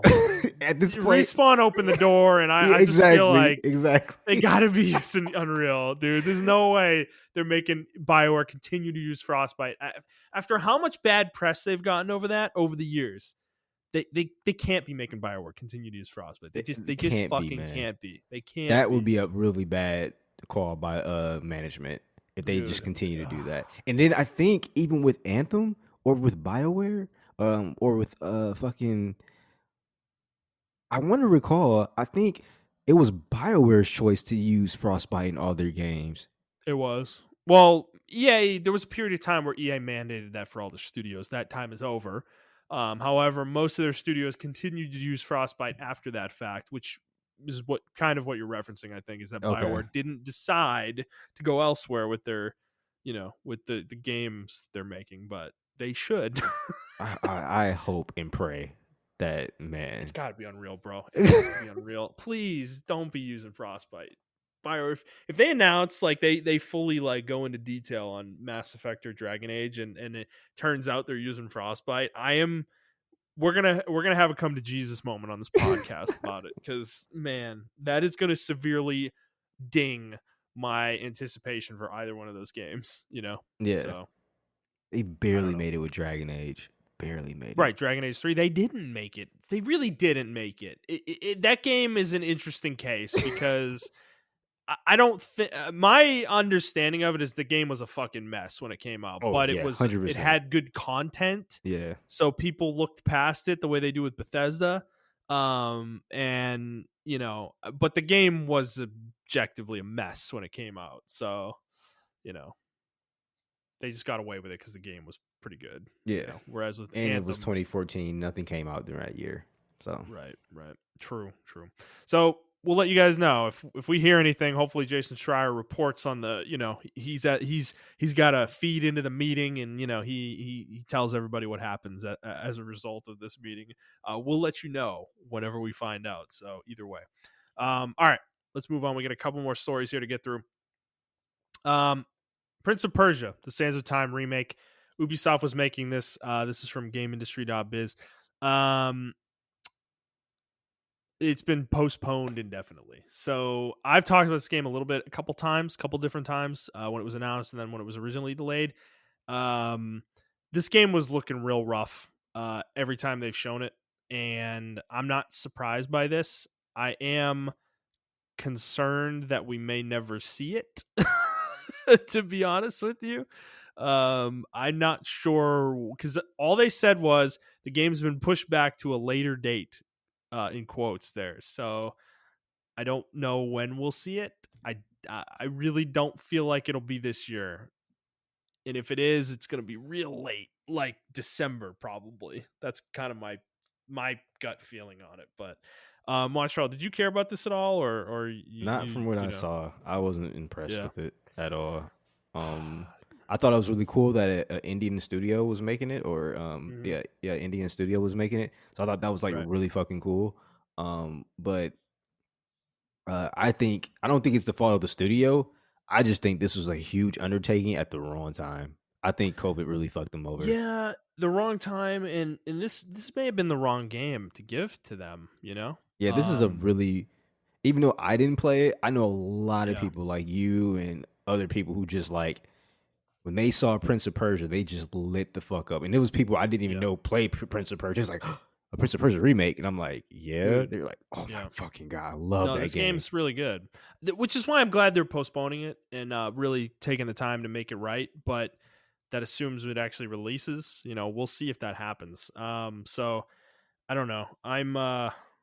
It sucks because I wish this game could be as good of a remake as something like the Demon Souls remake was. Oh yeah, With Blue Point, but I don't think that's destined to happen. um, but I don't know, man. It sucks. I'm not super happy about it, but at least they didn't release it in a shitty state, which I feel like Ubisoft of a few years ago would have done, and not cared. So at least we've got some amount of progress, I guess, on that front. But if they do announce a release date, though, we will certainly let you guys know. All right, moving on. Couple more to go here. We've got an announcement by Sony. Sony announced on the PlayStation blog this past week that MLB The Show is coming on April 20th, and it is coming to PlayStation and Xbox consoles. And we reported on this. This was like almost 2 years ago now, I think, yeah. when the Sony announced jointly with the MLB that the games would be coming to other consoles as soon as 2021, and here we are. It's 2021, and yeah, it's coming to Xbox. It's not coming to Switch, and it's not coming to PC. But there's, a decent chance that will probably happen in future years.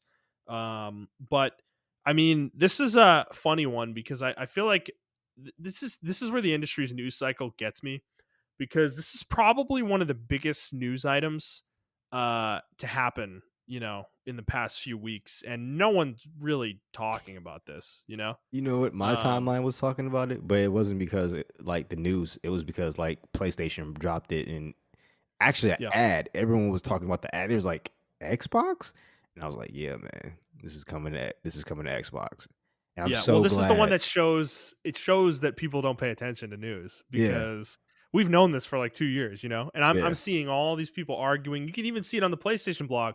The first comment in the PlayStation blog is they have like always only on PlayStation in quotes, and then they said, "Oh, PlayStation's dead." It's like, bro, like we knew this was coming. Like they literally announced this that I it just was like gonna how come. they put something on another console and people immediately go to like the industry or the PlayStation is dead. Like, no, Yeah, it's not, PlayStation is a bro. brand. It makes so much sense to put this sports game on other consoles. And They also had no choice either. It was either that or lose the license. yeah, So, you know, I mean, the choice is obvious for Sony. yeah, exactly. And this game's good. So I want other Right. people to experience this game because I don't even like baseball. I love this game. I bought last Dude, year's. this is going to be great. This is going to end up being great for Sony because not only are they going to get to have their logo on an Xbox game when it boots up, but they're also going to make a shitload of money on Xbox. Are you kidding me? Exactly. Dude, this franchise, the show, is going to probably be as big as Madden, NBA 2K. Like No, it's it's going to that be up good. there with the big boys. Yeah, it's that good. Dude, it's already close. Like as it is, just as a PlayStation exclusive, it's always on the charts. Like it's not a game that's like to like neglect here in terms of its potential in terms of sales. So I don't know, man. Like, yeah, this should be a bigger story than it is, and it's wild to me how little people pay attention because, like, this like we've known this for so long that this was happening, and like so Yeah. many people are surprised by this. Like, Yeah, I I don't didn't. know. I don't know. I mean, yeah, you're right. It's just even that too. It was another little side story that came out. I can't find the article. That's why I didn't put it in here. But they even mentioned that PlayStation's looking to broaden their horizons as far as their IPs and put it on other consoles. So it's like, Hmm. I mean, we already got Horizon Zero Dawn on PC, and now we got this on Xbox. And I mean, I wouldn't be surprised if they port something else. Like maybe they port. I don't think they would do God of War, but like maybe they port something else, one of their other IPs over or something like that. Maybe Gran Turismo would go over to Xbox or some shit. Horizon, fuck, man, Yeah, or I Horizon comes doubt over to that. PlayStation or something like that. So it's like, I really doubt it. But I would be really surprised if they did that. That would be a real hey wild man, day for if if, Sony. But if they make money, like I feel like they would true. do it. Yeah, Yeah, I mean, well, yeah. The funny part about this, the interesting part about it, is they actually thanked Xbox in the blog post. Specifically, like called them. They call they said we'd like to thank everyone at PlayStation, Xbox, Major League Baseball, blah blah blah. But Xbox was in there. Like the Xbox name is on a PlayStation blog post. Like that's fucking wild. Like the fact that that happened is crazy, dude. So it's a brave new world out there. You know what the interesting part about this is? I was listening to another podcast and they were talking about this too, and they mentioned that they were talking about how the fact that this is coming out now means that San Diego studio had Xbox Series X and S dev kits likely before the console came out. There's no other way that mm, this happened. They needed to have had them for a while, which is kind of crazy to think about because that like Sony literally would have their competitor's device, and didn't say shit.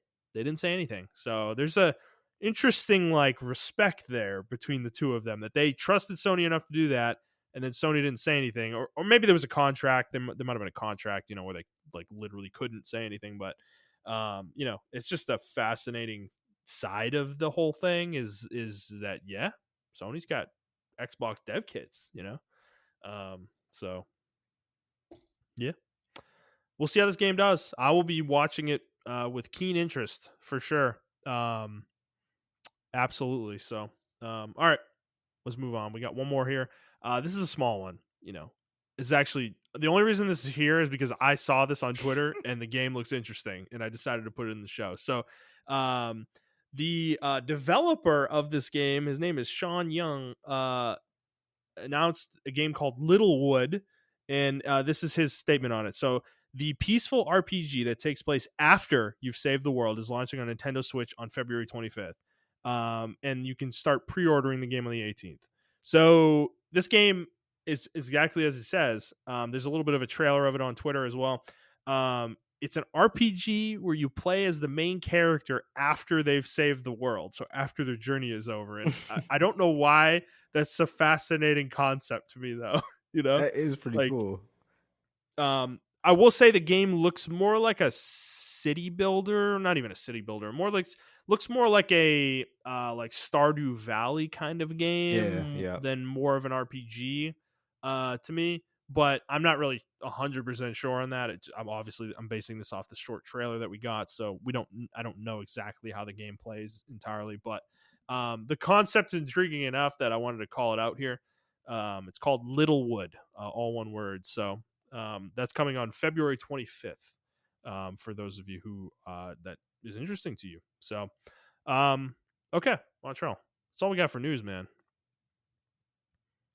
But Yeah, we're we gonna give you had guys the extra 30 minutes of some stuff here. yeah. So for those of you who like the normal run of the show and whatever, you can bow out here if you don't want to listen to us do a topic here. But we decided to do a little bit of a topic of the show. There's been some stuff going around about Mass Effect that we want to discuss, and it's not just related to Mass Effect. It's kind of a more wide ranging topic. So it's quote censorship in video games. So a lot of stuff's been going on around Mass Effect, the remaster, because BioWare specifically went out of their way to kind of de-emphasize some of the ass shots of Miranda in Mass Effect 2.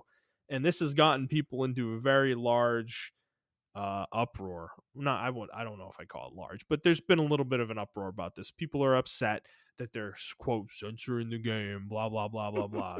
So Montreal, you take the stage here for a moment. I guess you're the one who brought this topic forward and wanted to discuss it. So I guess explain to the people what So we're yeah. talking about. I don't know if you guys remember, and I don't even know if I touched on it. Maybe I talked to you off mic about or off air about this. Yeah. But first of all, like I was playing through Mass Effect 2 last year during the pandemic, and Mm-hmm. I love the game and everything about it, but it is some things that did not age well, and this being one of the things. So when you're talking to Miranda, they just don't. There's no rhyme or reason. There's not like she's running and the camera's behind her or something like that. It's not like it's you're in a Yeah. conversation with her. It has nothing to do with her ass, by the way. We're talking Yep. about a traumatic experience with her fucking father and her sister. And Mm-hmm. how maniacal. I'm trying to set the picture for y'all because like the story's fucking fucked up. Her father's fucked up. He's like a fucking egomaniac and everything, right? And then the camera just pans towards her ass, and for no reason, it's there, and you're like, "Oh, Miranda's No, and it ass." just stays there too, doesn't it? It stays there until you Until make a you say choice. something, right? Yeah. Yeah, until you make it. And It's I super saw that when intuitive. I was playing the game. I was Uh, like, "What the fuck?" yeah. I was like, I didn't Yep. notice it the first time I played the game, like the very first time, or even the second time, or even the third time. But Yeah. this time I noticed it. And I'm like, why are they just they just had to show her ass. And then like even the outfit she wears, right, is just super skimpy. Like even a character in the game, Jack calls her out of it. Like, she calls her Cerberus little bitch, or, you little fucking cheerleader with your skin tight outfit. Like, no one fucking cares about you. Like, word for word, she says that shit. And I agree with her. Like, what the fuck? Like, no Mhm. one else's outfit is like that. I mean, of course, this isn't a future. So, like, it's going to look futuristic and kind of, tight on them. Like, everyone wears that type of attire. But it's like, for her, it's like you can see Well, her fucking there's like a asshole. window. Yeah, but there's also like a window into her chest that has like a button over it that's always unbuttoned. Yeah, yeah. That is like completely unnecessary. And this is Mass Effect. Okay, so Mass Effect is one of these franchises that did this thing where they would get people who are famous in other spheres, like outside of video games, Mhm. and Miranda is one of those characters. Like the woman who plays her is named Yvonne Strahovski, and she is from famously from Chuck, the television show, the Mm. NBC television show. And she was super popular in this period of time because Chuck was going as a show, and that show was really popular, and she was a really popular character on that show. Um, so I don't know what it was that brought BioWare to bring her on for this game, and to her credit, she does a fine job Oh as yeah, the character yeah, she Miranda. does. Yeah, Like, there's nothing wrong with her performance or anything like that, but they also put her likeness basically in the game. Like the character Miranda looks exactly like her except with black hair. You know, it's like yeah. everything else about her is like straight out of reality, pretty much.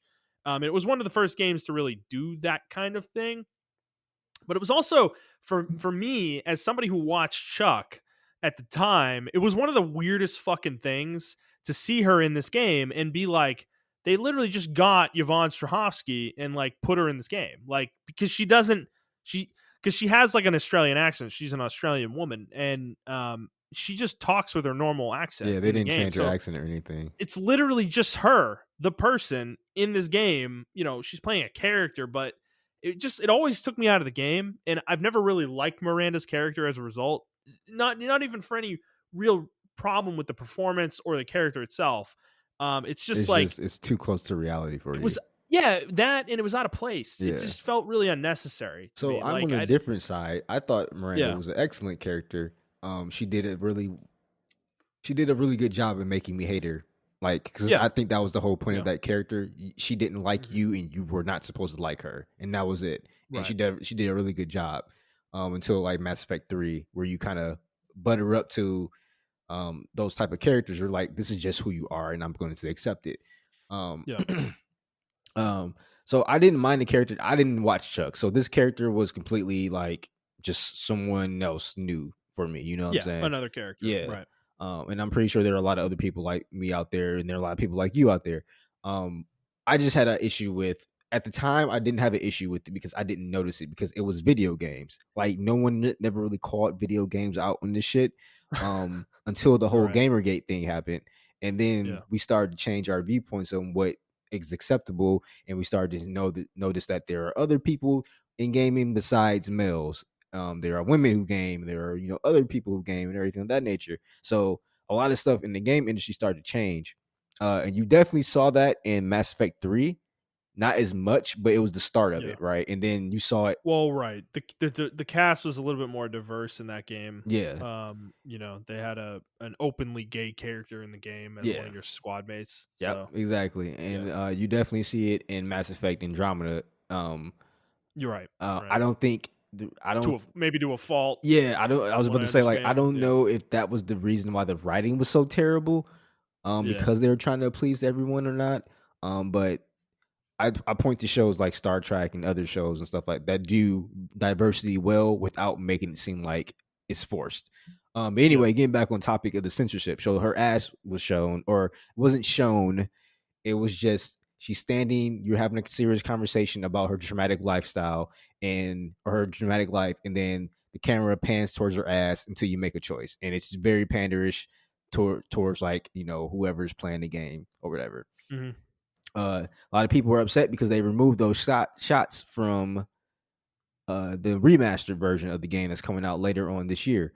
I, for one, am all for it because it was an unnecessary shot. It doesn't take away from the story. They're not changing hmm anything of that Right. nature.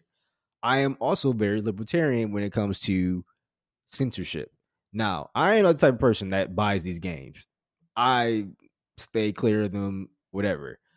But if I or if anyone else wants to go on Steam and they want to buy a fucking hentai game and they are 18 or older and the game clearly states this is for 18 or older and they already have parental systems in place and everything of that nature to prevent hmm kids from buying these games, I don't see the issue and I don't think it should be censored. That's my opinion on Right. it.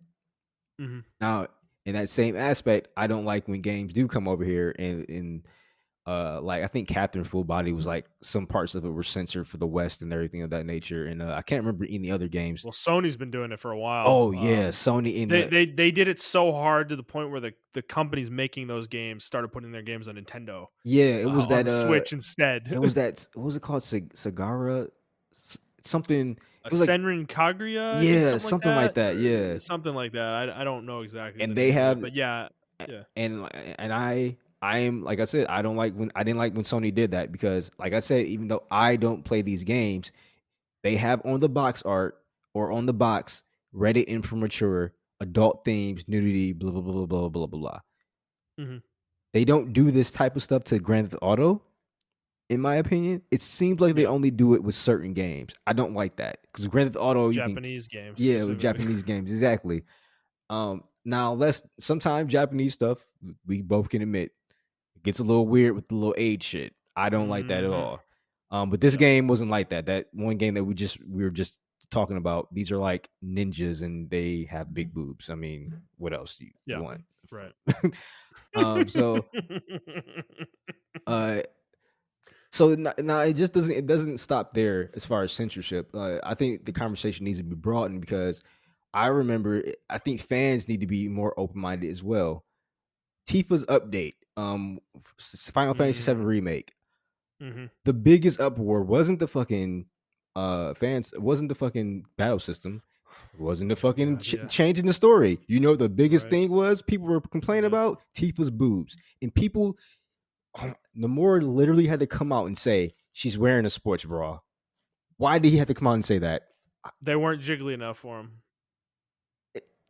That's not censorship. That's updating the character. It's This just like degeneracy, man. Like, yeah, But I don't. we need to understand what censorship is and what updating the character is. And we are Yeah, not 13-year olds anymore. And I understand there yeah, are 13-year olds who play these games, but they are not the same 13-year olds we were. You know, they right. understand a lot more stuff that we had to kind of learn, grow into. They grew up with it, you know, if that makes any sense. Um, so I don't know, like the updated Laura Croft when people were updated mad that Laura Croft was updated and she doesn't have the hourglass shape or whatever that she used to Or have. the And giant, yeah, triangle boobs. the like people got upset about that. And it's just it's not needed. These are times are changing and we don't need Laura Croft to be super busty. We don't Well, it need has nothing to do with her either. Like I think that's the part of it I have a problem with. Like to get back to to Miranda real quick, I have one more point I want to make about okay. that. Is that I was bringing up the fact that she was a real person, up for a reason because I always felt the way she was treated in the game was really creepy. Like the game treated her in a creepy way. It was like somebody at BioWare was like, "Oh, Yvonne Strahovski's really hot," and no joke, she is hot, but they were like, "Oh, she's really hot. Let's see if she'll be in our game." And then she says yes, and then They you were do giggling this like with her. like Right. schoolboys, They're yeah. giggling like schoolgirls, fucking whatever, and they do all these gratuitous shots of her and they give her this outfit that's really like come on, so the whole thing to me, that's why it was so off-putting to me and why I didn't like the character because I don't feel like it was ever genuine. Yeah. I feel like she was included in the game, and this is speculative on my part. Fully admit that, but that's just the vibe I got from all this stuff because of the way the camera would, focus on certain parts of her in completely irrelevant situations, and that's why I had an issue with it. Is it wasn't like a genuine thing. It felt a little forced to me. It always did, and the fact that she was so front and center in the game was always just it was weird. It was weird, Yeah, you're right. for me. So The thing about it is I think as far as sci-fi, they've always done this shit. They always had that one super hot character. yeah. Like Star Trek Voyager, I forgot. I think her name was like 7 or 9 or some shit like that. Where she used to be a Mhm. Borg, and then she came back, and she was like a regular member of the crew, and she wore this skimpy outfit, and it's like she was the hot person of Star Trek, right? And it's Yeah, like right, right, yeah. I think sci-fi has grown past the need for that now. Like we don't have to pander Mhm. to these uh you said degenerates. And it's like I like looking at stuff like that, but it's like at a certain Yeah, point though, it's yeah. like I'm like, bro, like, all right, like it was cool, like maybe the first episode, but can we just stop now? It's like to me though, it's kind of a thing. It's like you were talking about, right? Is it advertised on the thing that it's happening in? Is it a big part of the advertisement for the game, and is it important to what the game is? Because I have the same problem with television and movies as well when they do this shit. Where they have a hot actor or actress or whatever, and they're really like gratuitous in the way they use this person. It's like because like Game of Thrones, Daenerys in that show, like there's so many scenes where she's naked in that show, and it's like at a certain point it becomes unnecessary. It almost feels like they just wanted to get her naked one more time and have a scene with her being naked. It's like not really relevant to the plot. The scene's not really valuable in any way. It's just she's kind of just had sex with somebody and she's naked. Like, you know, that's the kind of stuff that I don't like. Whereas where it's like, I don't know. I know those games, they're on a line. I know the games we were talking about, like Senyu Kaguya and some of these other Japanese games that are really like gratuitously sexual. I don't peruse those games myself because I'm not interested in that stuff. However, I don't have a problem with people doing it, if that's what you're into, if you want to do that stuff. So I'm not saying like that's like highbrow versus like what Game of Thrones. It's not really, that's not true at all. But see, the But difference is those games at are least designed for that. That's what their right. whole selling That's point kind of what is. I'm saying. Yeah, Yeah. that's you know what you're getting into. Like, Mhm. because I know people are gonna say like, "Well, Montreal, you love Bayonetta," but Bayonetta is designed to be that way. She's I mean, designed her to sexuality is like her part weapon. of who she Yeah, is. Yeah, and exactly. exactly. It's like her weapon. Yeah, It's right. like, Her whole swagger is her fighting style. Like yeah, that's who exactly. she is. It doesn't make any sense when Laura Croft is in the fucking tombs fighting giant fucking dinosaurs, and it's like, All right.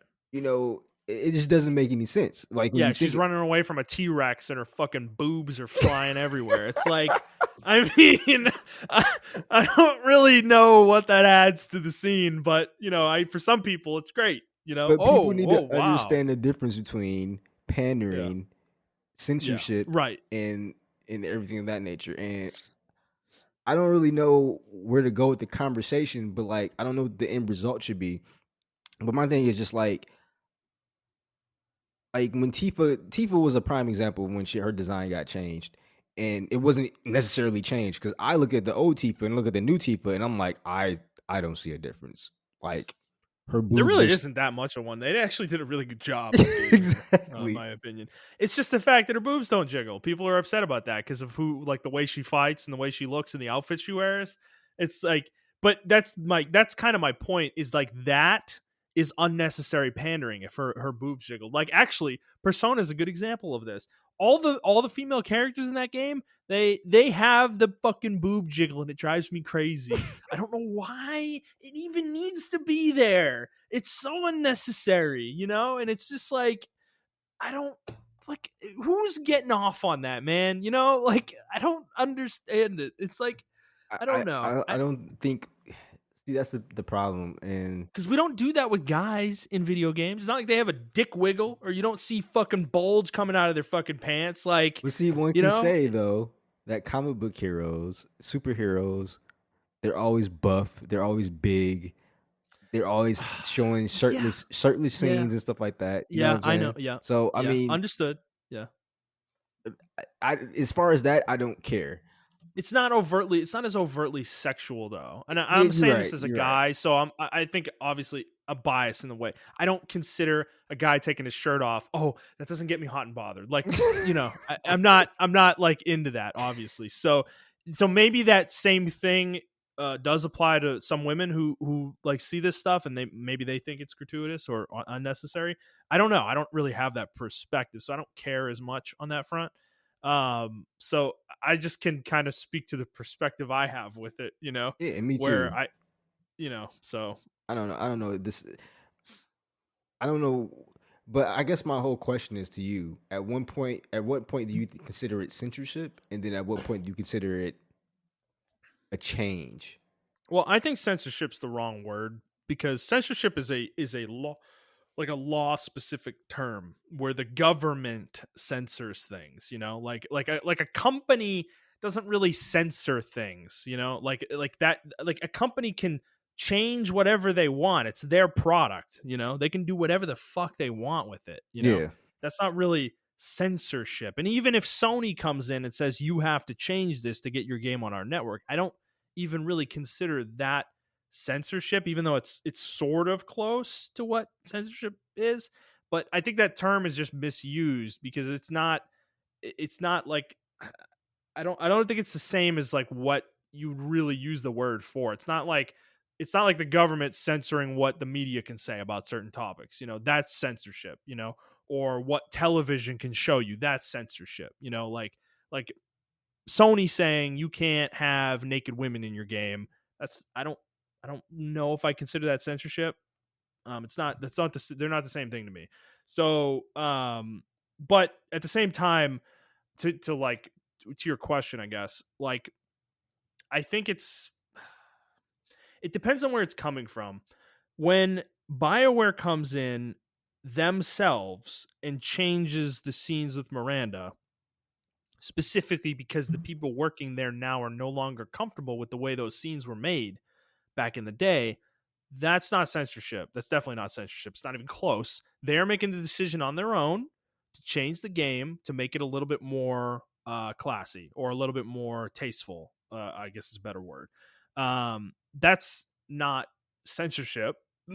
Using that word in that context is absolutely silly and asinine to me, and it is like not even relevant to the conversation. They're not censoring anything. They're making the game more tasteful. And yes, maybe you disagree with what I believe tasteful is, or what BioWare in this case believes tasteful is. Sure, you can have that opinion, dude. But the problem is when you come out, you're taking a position that is so inherently like degenerate.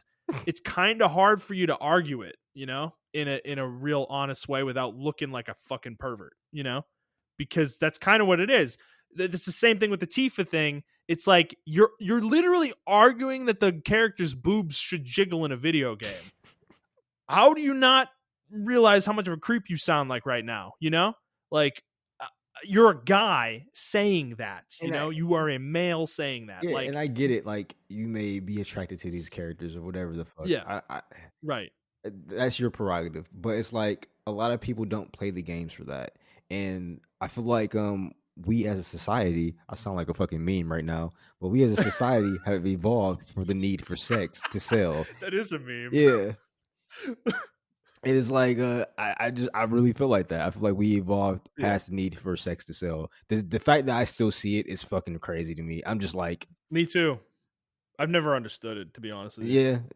Because it's like, this is the part I don't understand about it, is why is it so specifically annoying to you that Tifa's boobs don't jiggle when you can literally just go online and type into Google whatever degenerate thing you want to see, and you can go find it, bro. Like, why does it specifically have to be her in this video game that this is a thing for, when you could literally go find a cosplay porn video of her? You could probably go find hentai of her. Like, this is where the argument completely falls apart for me. Is like, it's like you're getting up in arms about something so specific about the game when you can find this stuff outside of the game. Like, yeah, there's plenty of fan art. There's plenty of it. It's everywhere, dude. It's everywhere. You can't even avoid it. Rule 34 exists for a reason, and no one cares. No one cares, okay? No one cares, man. It's everywhere. You can find this stuff wherever you want. That's why I don't really have much sympathy for these arguments. Yeah, and that's my point too, right? I feel like a lot of these arguments are from like people our age and older. Like, they don't understand the internet still. And it's like, bro, if you go out there, you search, you can probably find someone who's just as good as an animator who made 3D porn of Tifa. In like Unity or something. Yeah. Like, no joke. And then they made a video of it. Exactly. So it's like I don't understand the need for it in my video games anymore. And what's crazy about it is, I think what like Dead or Alive, for example, right? I think it's one of the greatest examples of a game that would throw you off. I didn't even know what Dead or Alive was. Dead or Alive 4 or 2. I played Dead or Alive 2 with my dad and stuff like that. And people were like, "You played Dead or Alive 2 with your family?" Like the boob jiggle in that game. Yeah, but you Yeah. know what? It has a great fucking fighting game system, bro. It's a really good fighting game. Like, yeah, Yeah. the boobs may have drawn me in. Like that's what these games are designed for. They're designed to draw you in with one thing, And and then then they're a good game. yeah, They have a it's hook. like a good game there, right? And I was like Yeah. 13 or something, so of course I was like a horny little teenager and shit like that. So I was like, Yeah. bro, Right. like, but the game was actually good. So, I mean, you just look at like Chun Li's design, right? Like, look at Yeah. Cammy's Yeah. Yeah. design in Street Fighter. Like, all these Yeah. characters are designed that way, and they still actually have their classic designs to this day because they're so iconic.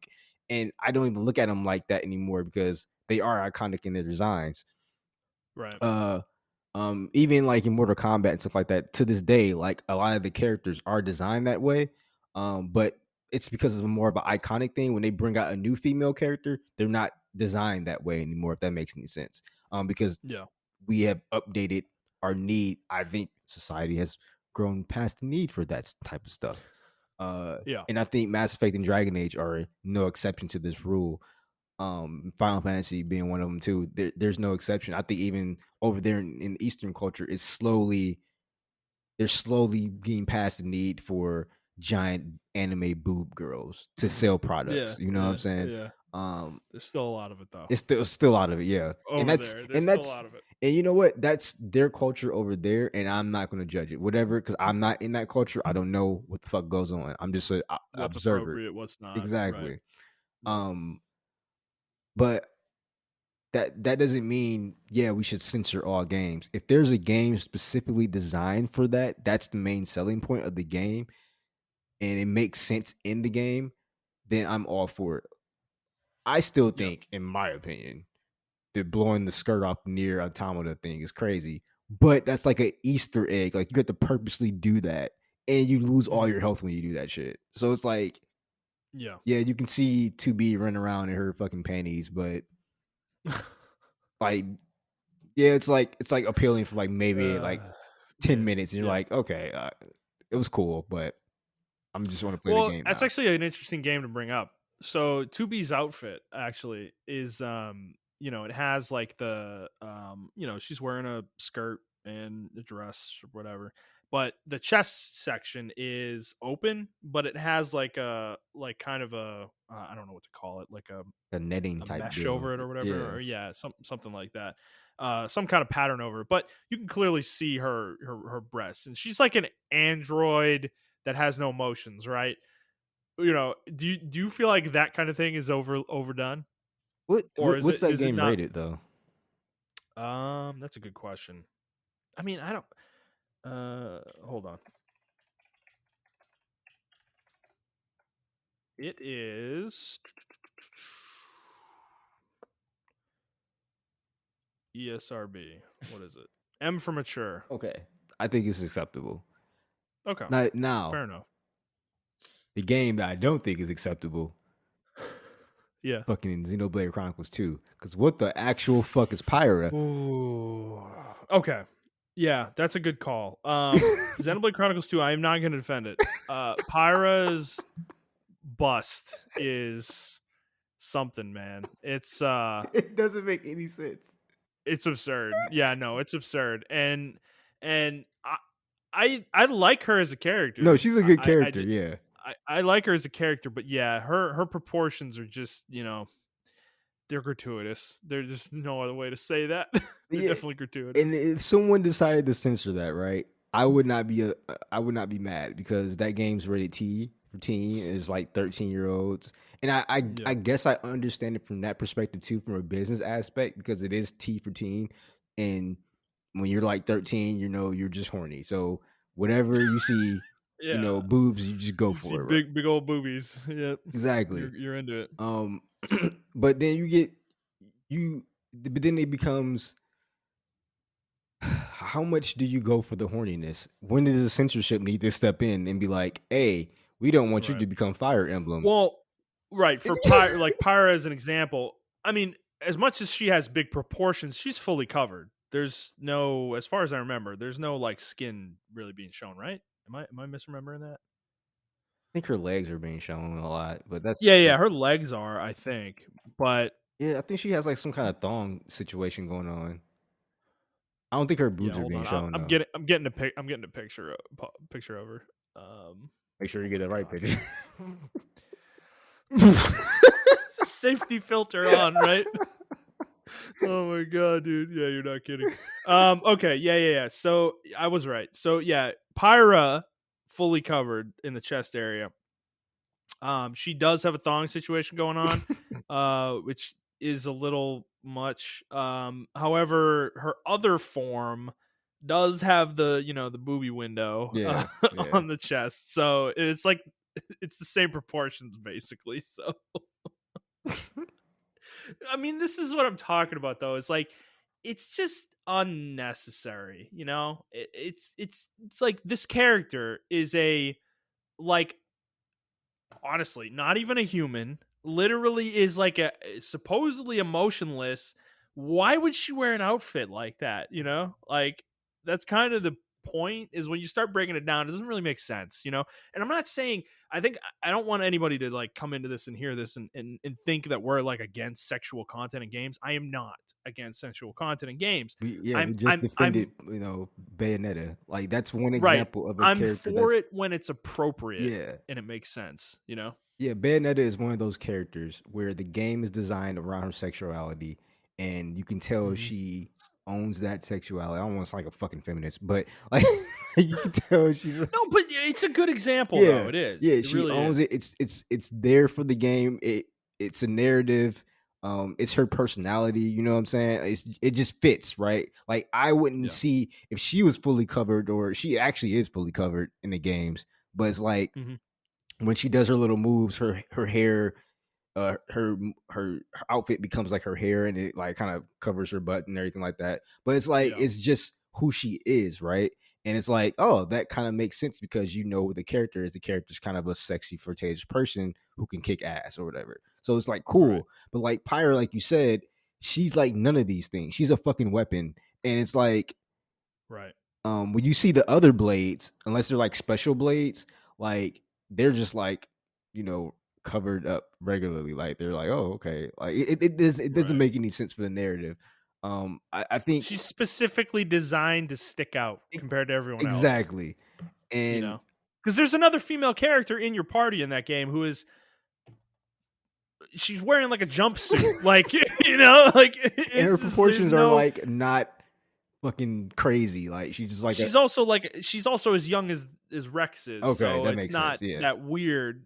So it would be weird if they sexualized her, but at the same time they They don't don't, though. Is yeah. Japanese games often do sexualize people with those proportions, and they didn't in this case. But Pyra, though, on the other hand, is like completely sticks out compared to everyone else. It's like obnoxious. Okay, Yeah. there's a screenshot here on my Google search of a moment in the game where she's like you have like a first person perspective and she's like really close to you and her boobs are just front and center in the shot, it's like it's specifically shot so that's in front of your face, it's not relevant to what's happening at all.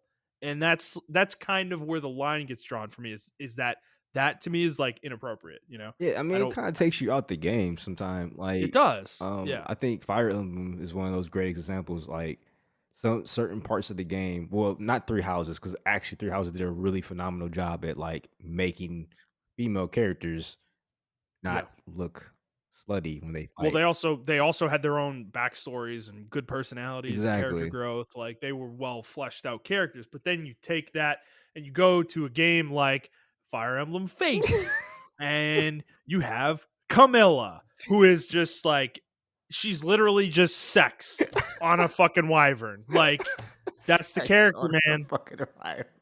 That's the character, bro. That's the character. And she sells like crazy. You know how many alternate versions she's gotten in Fire Emblem Heroes? I probably couldn't even count on one hand. It's stupid at this point. That's kind of shit I'm not really into. Gonna be honest with you. So, But yeah, you know. but it's like if a company decides to like censor that for the West, right? Mhm. That game, Fire Emblem, first of all, is rated like T for teen. So like I would Yeah. completely understand if they're like, yo, these are for teens. These are like for 13-year-olds. and we don't want any shit from parents when they find out their 13-year-old is riding a busty fucking Riven girl, like, you know what I'm saying, or whatever the case may Yeah. be. Which is so surprising that like Nintendo approves these designs, but I understand it's Japan first and then us second. But it's like, uh, but then yeah, like a game like I can never pronounce the game, but the I'm gonna just call it SK because that's the abbreviation for it.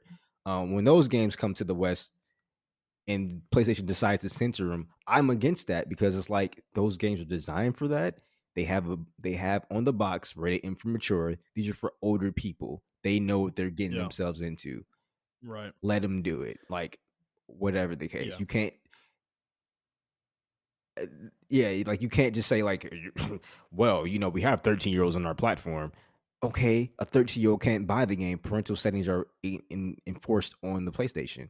Like just have them Yeah. enforced on the PlayStation, and Yeah. it is what it is. So Well, yeah, sorry, go ahead. no, and and as far as for character design, we need to understand, and even remastering things of that nature, where it's like how you said, tasteful, and then it's just pandering. And I, for one, will be, maybe this is just me as a guy, and I think you feel the same way. I kind of hate that games pander to me because it make it seem like I'm stupid. Like, oh, big Yeah. boobs, be by. Like that's how I feel, right? Like, Right. like big, big boobs, me by unga bunga. like Fucking Christ. it's so for when men are defending it, I'm like, bro, you're proving their point. Big boobs, I buy men. Right. Like, Right. are you not Right. smarter than that? Like, yeah, Tifa's hot and whatever. Oh, no boob jiggle, no buy. I'm mad. Like, Yeah. Right. Yeah, that's kind of my point. That was kind of what I was getting at earlier. And Montreal, I just sent you a link in our Zencaster cast. This is from Fire Emblem Heroes. This game, I don't even think this game has a ESRB rating because it's a mobile game. Any old kid can download this. yeah. See, You know, this is like no, too much because I'm looking at dude, even the images under it. this is one of Camilla. This is one of Camilla's alternates. It's literally her wrapped in a bath towel. That's the fucking character, and her boobs are gigantic, like completely. Like there are women who have boobs this big. Not saying that's not true. Yeah, However, the character's specifically designed to evoke a certain thing out of people, and that's what this is doing. And Fire Emblem Heroes, like I just said, any kid can download this game. There's plenty of kids that download this. There are tons of characters like this in that game. That I game want to is see a the damage sex art. I want to see the damage art of this. dude. Oh my god. Oh, let me find it for you. Oh, here it is. Yeah, no, there's tons of characters in this game designed specifically to look like this to evoke that kind of like, oh, she's hot, I want that character in my barracks kind of thing, you know? Like it's it's so frustrating. It annoys me with Fire Emblem because I love the franchise. I don't love this part of it. And this is becoming the franchise. That's why Three Houses was such a surprise to me because the game had none of that in it. Like none of it. None of the characters were really sexualized in that way, you know? And that's was surprising to me given how successful they've been with Fire Emblem Heroes doing this kind of shit. Macho, did you see the damage art? Is it Oh, okay. you It know just popped up on my side. yeah, Yeah. the See, like, second what one the there. fuck? I mean, like literally, the towel's like coming apart, dude. Like it's she's like blushing, and she's all distressed. It's like, and like the camera shot on it is like the perspective on it is like almost close enough to be up her ass. It's like so that's kind of what I'm talking about. These are the kind of things to me. This is not what I'm looking for with sexuality in video games. Yeah, I Okay, just I'm think, more looking for something like Bayonetta, where yeah, it's like relevant to the character in some way. exactly. It's like it's kind of hard to explain because like you can't say like her sexuality is part of the game, but it's like, or a part of the narrative of the game, but it's like it is who she is, and Yeah. she like owns it in whatever the case, Mhm. buzzwords. But it's like, yeah, like that's cool. Like I like that. Yeah. That's cool. And I know what I'm getting into when I play the game, but that's not under that character is like a really cool battle system and stuff like that, right? Whereas like Yeah. you got this and it's like pandery. And it's like, when are we as gamers, particularly Yeah. male gamers, because I don't think like women um or other genders of gamers have this kind of issue. I think it's just really a male thing. When are we going to evolve past the need for this type of shit? Like, if you enjoy it, cool. I'm not judging you, bro. But like, this game is designed for kids. Like, I don't need Right. that in my games. Like, I don't know. Like, what if this was like in Pokemon or some shit like that, right? Like, thank God they don't really Yeah. do that in Pokemon. Ugh. I don't know how they would do it though. To be honest, I don't need the Pokemon themselves sexualized. Well, like Montreal, please don't put the that. trainers and stuff like that. Yeah, but are the trainers important in Pokemon? I mean, like, does anybody really care what they look like? Like, come on, they could look like any old thing. And I guess to that point though, it's surprising they aren't more sexualized, given that. Yeah, But but it's I mean, yeah. Sorry, go ahead. no, I think that's just my whole point. Like, when are we going to evolve past the need for complaining about unnecessary? Because it's not censorship; it's just updating and being more tasteful. Like, because Being more tasteful, tasteful. That's the word. yeah, because Mass Be Effect still more has the tasteful. sex scenes. They still have the sex scene. You can Yeah. still romance Don't be mad Miranda. about these small changes, dude. Like, I don't get the need to be angry about it. It's not. It's so annoying. I hate these. I hate that people get so up in arms about this stuff because it makes gamers as a whole look bad. And yeah, That we're just a bunch of and I degenerates. think that's my Like, final point. Like, I don't like it because it makes all of us look bad. Like, yeah, it doesn't make any difference what one person says if they go up in arms about this and start writing letters and stuff like that and gains news media and everyone thinks male gamers are like this and you make all of us look bad. So it's like, right.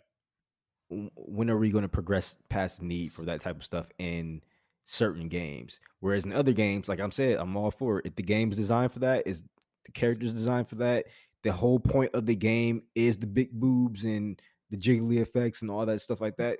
100% go for it. That's your thing, bro. But like, I don't need it in my Fire Emblem. Yeah, or Mass Effect, I don't. Yeah, I or don't need it. Xenoblade Chronicles 2. Yeah, like even You if it know. is in Mass Effect, right? I don't mind Miranda's outfit because I feel like that fits her character. If that makes any sense. Yeah, I yeah, just didn't need the unnecessary ass shots. I was just like, yeah. that's pandering, bro. Like, Pander. You know what it is when you see it. We're not saying that it can't be there. It's just like you know what pandering is when you see it though. We exactly. don't need pandering. Yeah, Okay? That's what this whole conversation is about. We don't need pandering. I'm not saying we can't have sexy characters. I'm not saying we can't have sexualized moments in a game. We're not neither of us are saying that. What we're saying is like we don't need this useless unnecessary pandering in our games. Like that's what I want to go away. And unfortunately, there's a huge segment of the gaming populace that loves this shit, and they will literally argue that it belongs in games. So but it's not I don't know. Maybe censorship we're though. It's just pandering, and they don't understand true. that. Right. It's not censorship. It's a company deciding to be more tasteful with Yeah, the female character. Specifically, that's my point about Miranda too, is specifically a female character who's based on a real person's likeness. You know? Let's not be creepy about that. That like I don't know if Yvonne Strahovski's ever had to deal with any shit because of this stuff. Maybe she probably has. I mean, you know how the internet is, but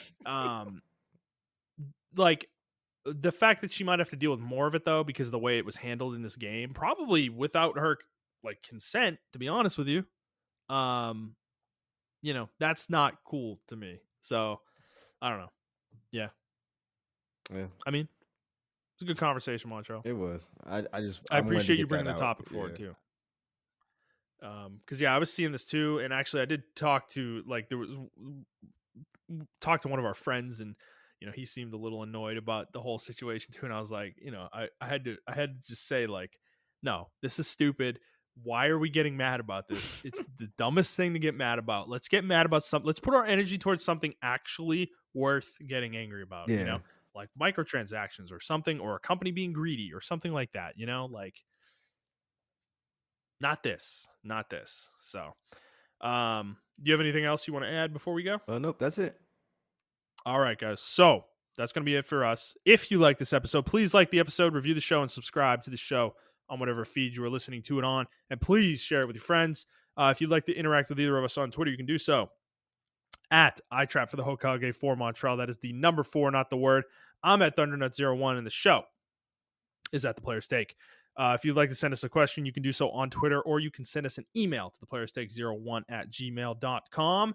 And we are all done, guys. We hope you enjoyed this episode, and we'll see you on the next one. Bye.